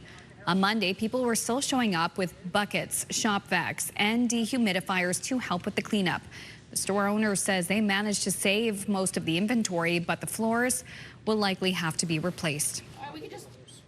And we were completely drenched in dirty water, and so it was really a horrible, icky kind of night to have. So we have around 25 calls, floods, basement, and which are EMO and our housing contractors. They went to calls last night, and they've been working all night and still today. And Eskasoni received more than 140 millimeters of rain, one of Sunday's highest rainfall totals in Nova Scotia. Eskasoni First Nation has been working around the clock to help people with flooded basements and roof leaks to repair washed out driveways and roads. Chief Leroy Denny adds there was no major damage and no one was hurt. An early morning fire has destroyed a historic church on the Acadian Peninsula. Firefighters were called to the church in Saint-Simon near Caracat early Monday morning and fought the intense blaze for several hours. The chief of the Caracat Fire Department told CTV News he believes the fire is suspicious. He says the church was more than a century old and built almost entirely of wood. There were no injuries, but the church was destroyed and 4 nearby buildings also damaged. And a building in downtown Moncton, one of the oldest in the city, has been destroyed by fire. The blaze broke out early Sunday morning, and what was left of the structure was torn down several hours later. There were no injuries, and the fire did not spread to any nearby buildings. The home was originally built in the early 1870s and was moved from Main Street to the corners of Weldon and Gordon in 1908. Yeah, it was a bit stubborn because it's an older building. It's a legacy building, so there's a lot of voids. Certainly some renovations over the years that made it a little stubborn, a little difficult to get at. So it was determined that actually it's best for firefighter safety once we determined it was empty to protect the exposures and go defensive and hit it from the outside and then eventually bring it down. The building was torn down Sunday afternoon for safety reasons. How the fire started is still under investigation. Well, perhaps this is something the Moncton Zoo should do. Have you ever seen an animal weigh-in? We love this story. Staff at the London Zoo, they set out to weigh and monitor several of its animals earlier this week.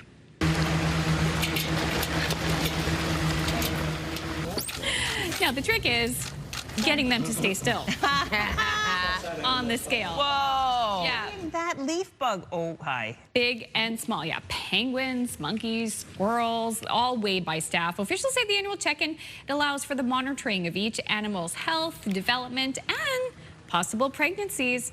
The weight of the animals range from less than a gram up to 3/4 of a ton. Wow. Wow. This is fun. I love this story. Yeah, they do this weigh-in every year, every time. I'm going to run the story. Oh, yeah. But I do wonder if... I want to see it. Yeah.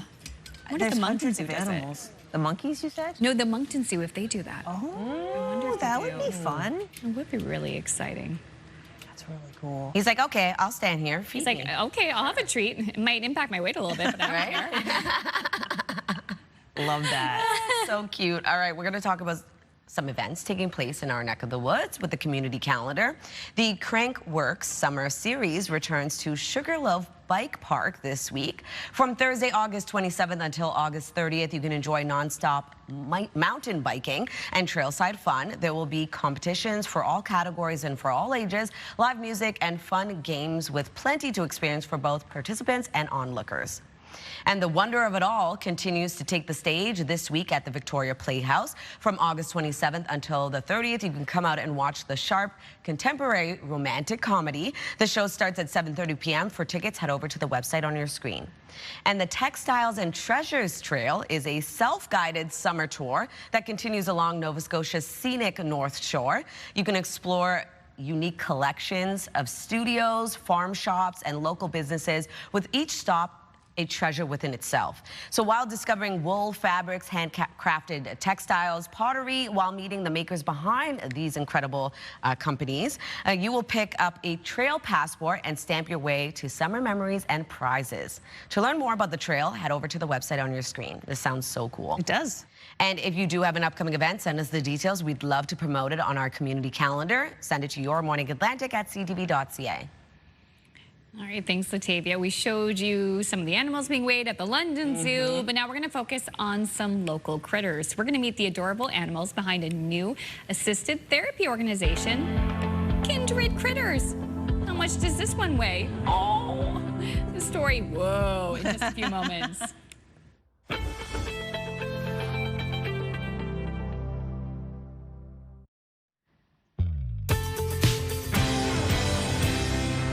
Good morning, Atlantic, Canada. The time now is 8:41. We're taking a live look at a gloomy start to the day in Fredericton. A bit cloudy to start your day. As of right now, 17 degrees as you head outdoors. Expecting that cloud coverage to break down, leaving sunshine before isolated showers and a risk of thunderstorms returns into the afternoon.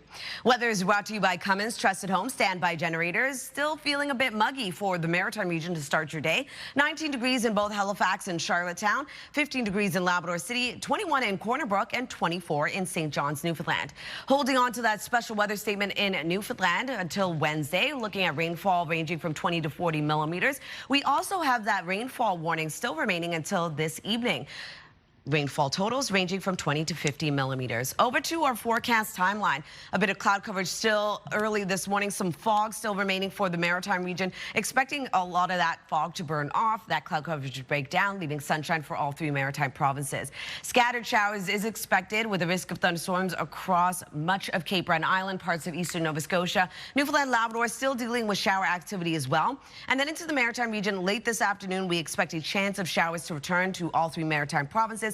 A risk of thunderstorms as well. That will take us into tonight. Temperatures will remain relatively warm for our lows. Fog will redevelop overnight. That will take us into early Wednesday morning. We expect that fog to begin to burn off, that cloud coverage to break down, leaving sunshine before a low chance of showers returns for parts of the Maritime region. If you are wondering about rainfall totals, only seeing an additional 2 to 5 millimeters for parts of all 3 Maritime provinces. The heaviest for Nova Scotia still only around 5 to 10 millimeters. And then for Newfoundland and Labrador, the heaviest for both those provinces being 10 to 20 millimeters. Over to our forecast today for New Brunswick. Daytime highs will range from 21 to 27. A mix of sun and cloud with isolated showers, a risk of thunderstorms late this afternoon. And pretty much the same for Prince Edward Island, looking at a mix of sun and cloud to start your day as cloud coverage breaks down. Scattered showers and a risk of thunderstorms late this afternoon with highs between 23 to 26.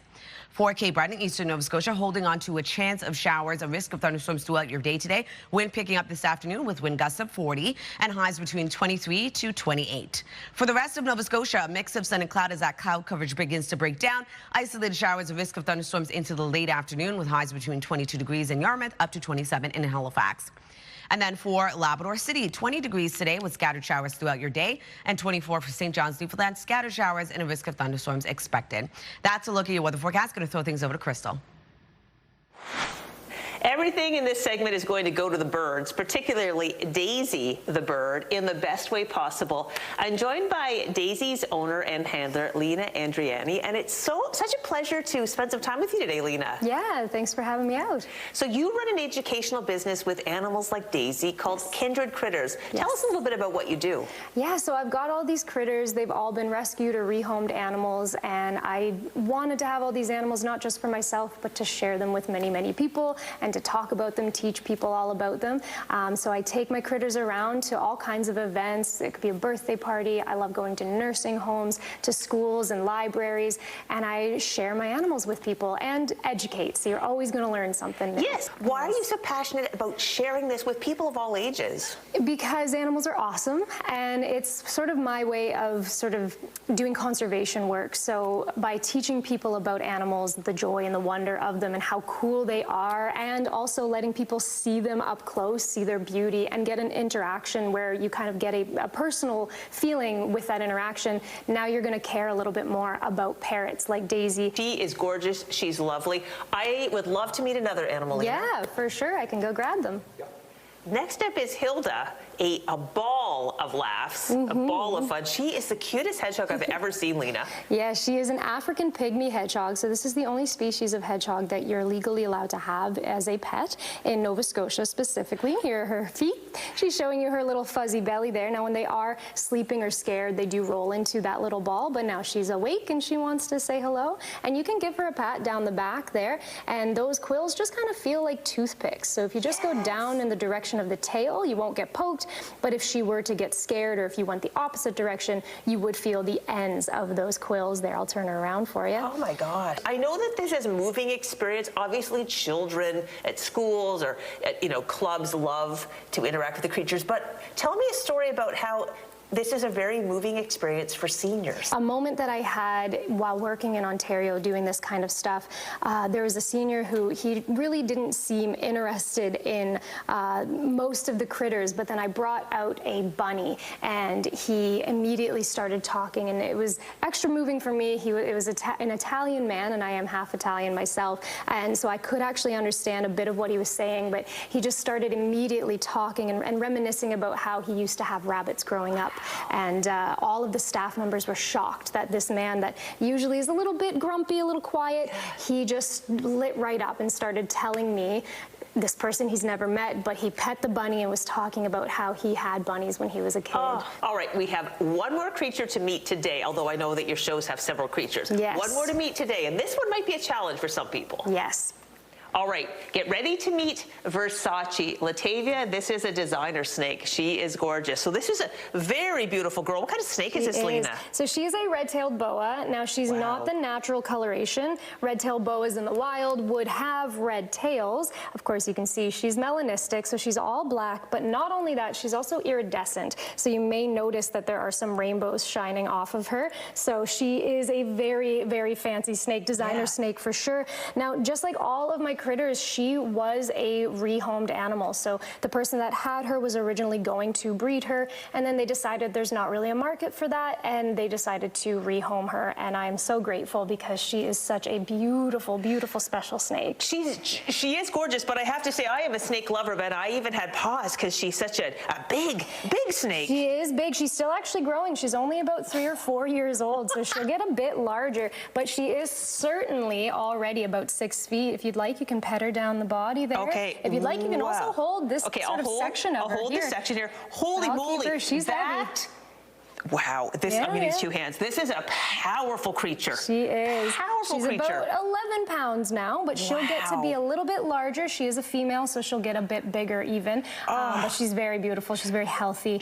I'm so happy to have her a part of the family. So if people wanted to hire you to come visit them, how would they do that? So you can contact me through Facebook or on Instagram as well, or you can email kindredcrittersns@outlook.com. And yeah, I do all kinds of different bookings, different types of events, birthdays, nursing homes, even weddings as well. We can come and do pretty much anything at all. All right, there she is. All right, well, Lena, what a pleasure. We'll put the information about Kindred Critters on our website so you can find her.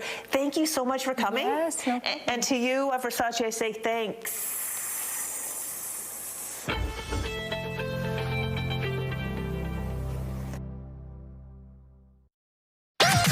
The #1 morning show in Halifax. Turk, Megan, and Amateur Alex. And home to the biggest artists. Halifax's #1 hit music station.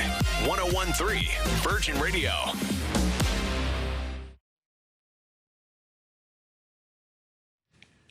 Welcome back. We love this because this is the time when we share your text messages in response to our conversation for the Move Morning Chats. We were talking about your favorite summer reads, what books you've been enjoying over the summer vacation season. Here's what you have to say. Stephanie from Halifax, current favorite books: Mad Mabel by Sally Hepworth, Barefoot by Ellen Hilderbrand. A big shout out to the Halifax Public Libraries for everything they do. Hear, hear. Yes. Hip, hip, hooray. Librarian staff's so helpful. Oh, Finding yeah. what you need. Book recommendations too. Up next, we have Mary from Middle Sackville. Current read is Looking for Jane. It's awesome. One of our coworkers, Jen, she works behind the scenes. She read that book and loved it. Okay. We were just talking about that one the other day. Cool. Glad to hear Mary likes it too. Ooh, Cecile, quilting patterns. Oh, that's a good one to look at. Cecile, you must be quite the quilter. Oh yeah, she's shown us many photos. Gorgeous. Great quilts. job. Yeah. Oh, okay. Pat from Timberley, I love suspense thrillers, and Canadian author Shari Lapina does not disappoint. I've read all of Shari's books and have been patiently waiting for this one, which had finally arrived. I just started reading so far. Excellent as usual. And this one, actually getting away with murder. Our colleague Jen. I know she also loves this author, so I picked that up for her birthday. Oh, that's the one you got her. And her birthday's actually today. It's today. Happy birthday, Jen. Happy birthday, Jen. Yeah, I read The Couple Next Door, and that was it good? Yeah, that was a fun read. I'd be curious about this one too. Candace from Cape Breton. Oh, she read Spirit of Scattery by Leslie Crew. Finally finished Spirit of Scattery. Loved it. That one is getting a lot of buzz. Leslie's been on our show to talk about it. Yes, I remember. It's like a ghost story. I got to pick that up. Yeah, me too. Yeah, Candace says next up for physical books is Holly by Stephen King, and I've been listening to some Terry Brooks books, which I'm really enjoying. Yeah, that's awesome. I'm going to start listening to audiobooks. That's a great way to fill your time. It really is, yeah. Just started doing that a few months ago. Life-changing. So good. Chris from Dartmouth, my favorite sometime read is The Life of John Wesley Hardin, which he wrote while in prison. John was a gunslinger in the Old West, and this book is an excellent read. Interesting. Sounds very intriguing. Western for the summer. I like the sounds of that. So thanks to everyone who sent us a text message. We really appreciate it. Happy reading to you and yours. Yes. I got to start my fall lineup. There you go. Oh. Just finishing off my summer reads. I'm kind of like Erin. Like, I don't really have a lot of time for reading. Like, I hear ya. Go. But I did read a couple Kathy Reich's books on the beach. She's just famous. The series Bones is based on her. Yes. She's a forensic anthropologist or forensic. I'm not exactly sure what you call what she does, but so cool. They're good. Yeah. They're good mysteries. Yeah. I'm mostly like a romance kind of gal, but it's funny because I love watching horror, but now I'm trying to dabble into like ghost stories. Love ghost stories and horror. I love a good murder. Oh, murder yeah. mystery. Ooh, yeah, those but are good ones. A lot of what we saw today intrigues me, but I'm also like audiobooks. You can just listen to books. Exactly. Pro tip: save yourself from money. And there are 2 different apps you can get that I know of for borrowing audiobooks. So you don't have to like buy and subscribe to have an audiobook. That's awesome, actually. And you can connect your local library card to it. So Libby is the one I use. Perfect. I'm gonna That's look great. that Okay, up. I will look that up. But also, like, I don't mind buying books because you're supporting the book industry. I'm obsessed with physical copies of books. Yeah. Smell of books. Exactly. Oh my gosh, do you ever get teared up? Do you tear up when you walk around a bookstore? Because I do, because I think of all the books I've read and I see them and I go, that book was so good. I can spend hours in a bookshop, that's for sure. Well, for sure. So, you know what? Book reading puts me to sleep a lot, and that brings us to our next video. In a good way. Sometimes you just get tired and you need a nap, no matter what. This is a ring bearer who fell asleep at the wheel. Looks like a dolly. But yeah, I know. But luckily, Daddy swoops in and gives the little man the love that he needs. But yeah, poor little guy. It was nap time. Who's driving the car? And what a cute idea, though. Yeah, you know, and a reminder: if you're tired, don't drive. Exactly. Oh, look at Daddy holding the baby and the car. That's adorable. Oh my, everyone's laughing. Oh my gosh. He got towed away. Oh gosh, funny because it actually happened. Wow. Okay, 8:57 already. Where did this Tuesday go? I know. We'll see you tomorrow morning, 6 a.m. for the Wednesday edition of Your Morning Atlantic. Stay safe in the fog.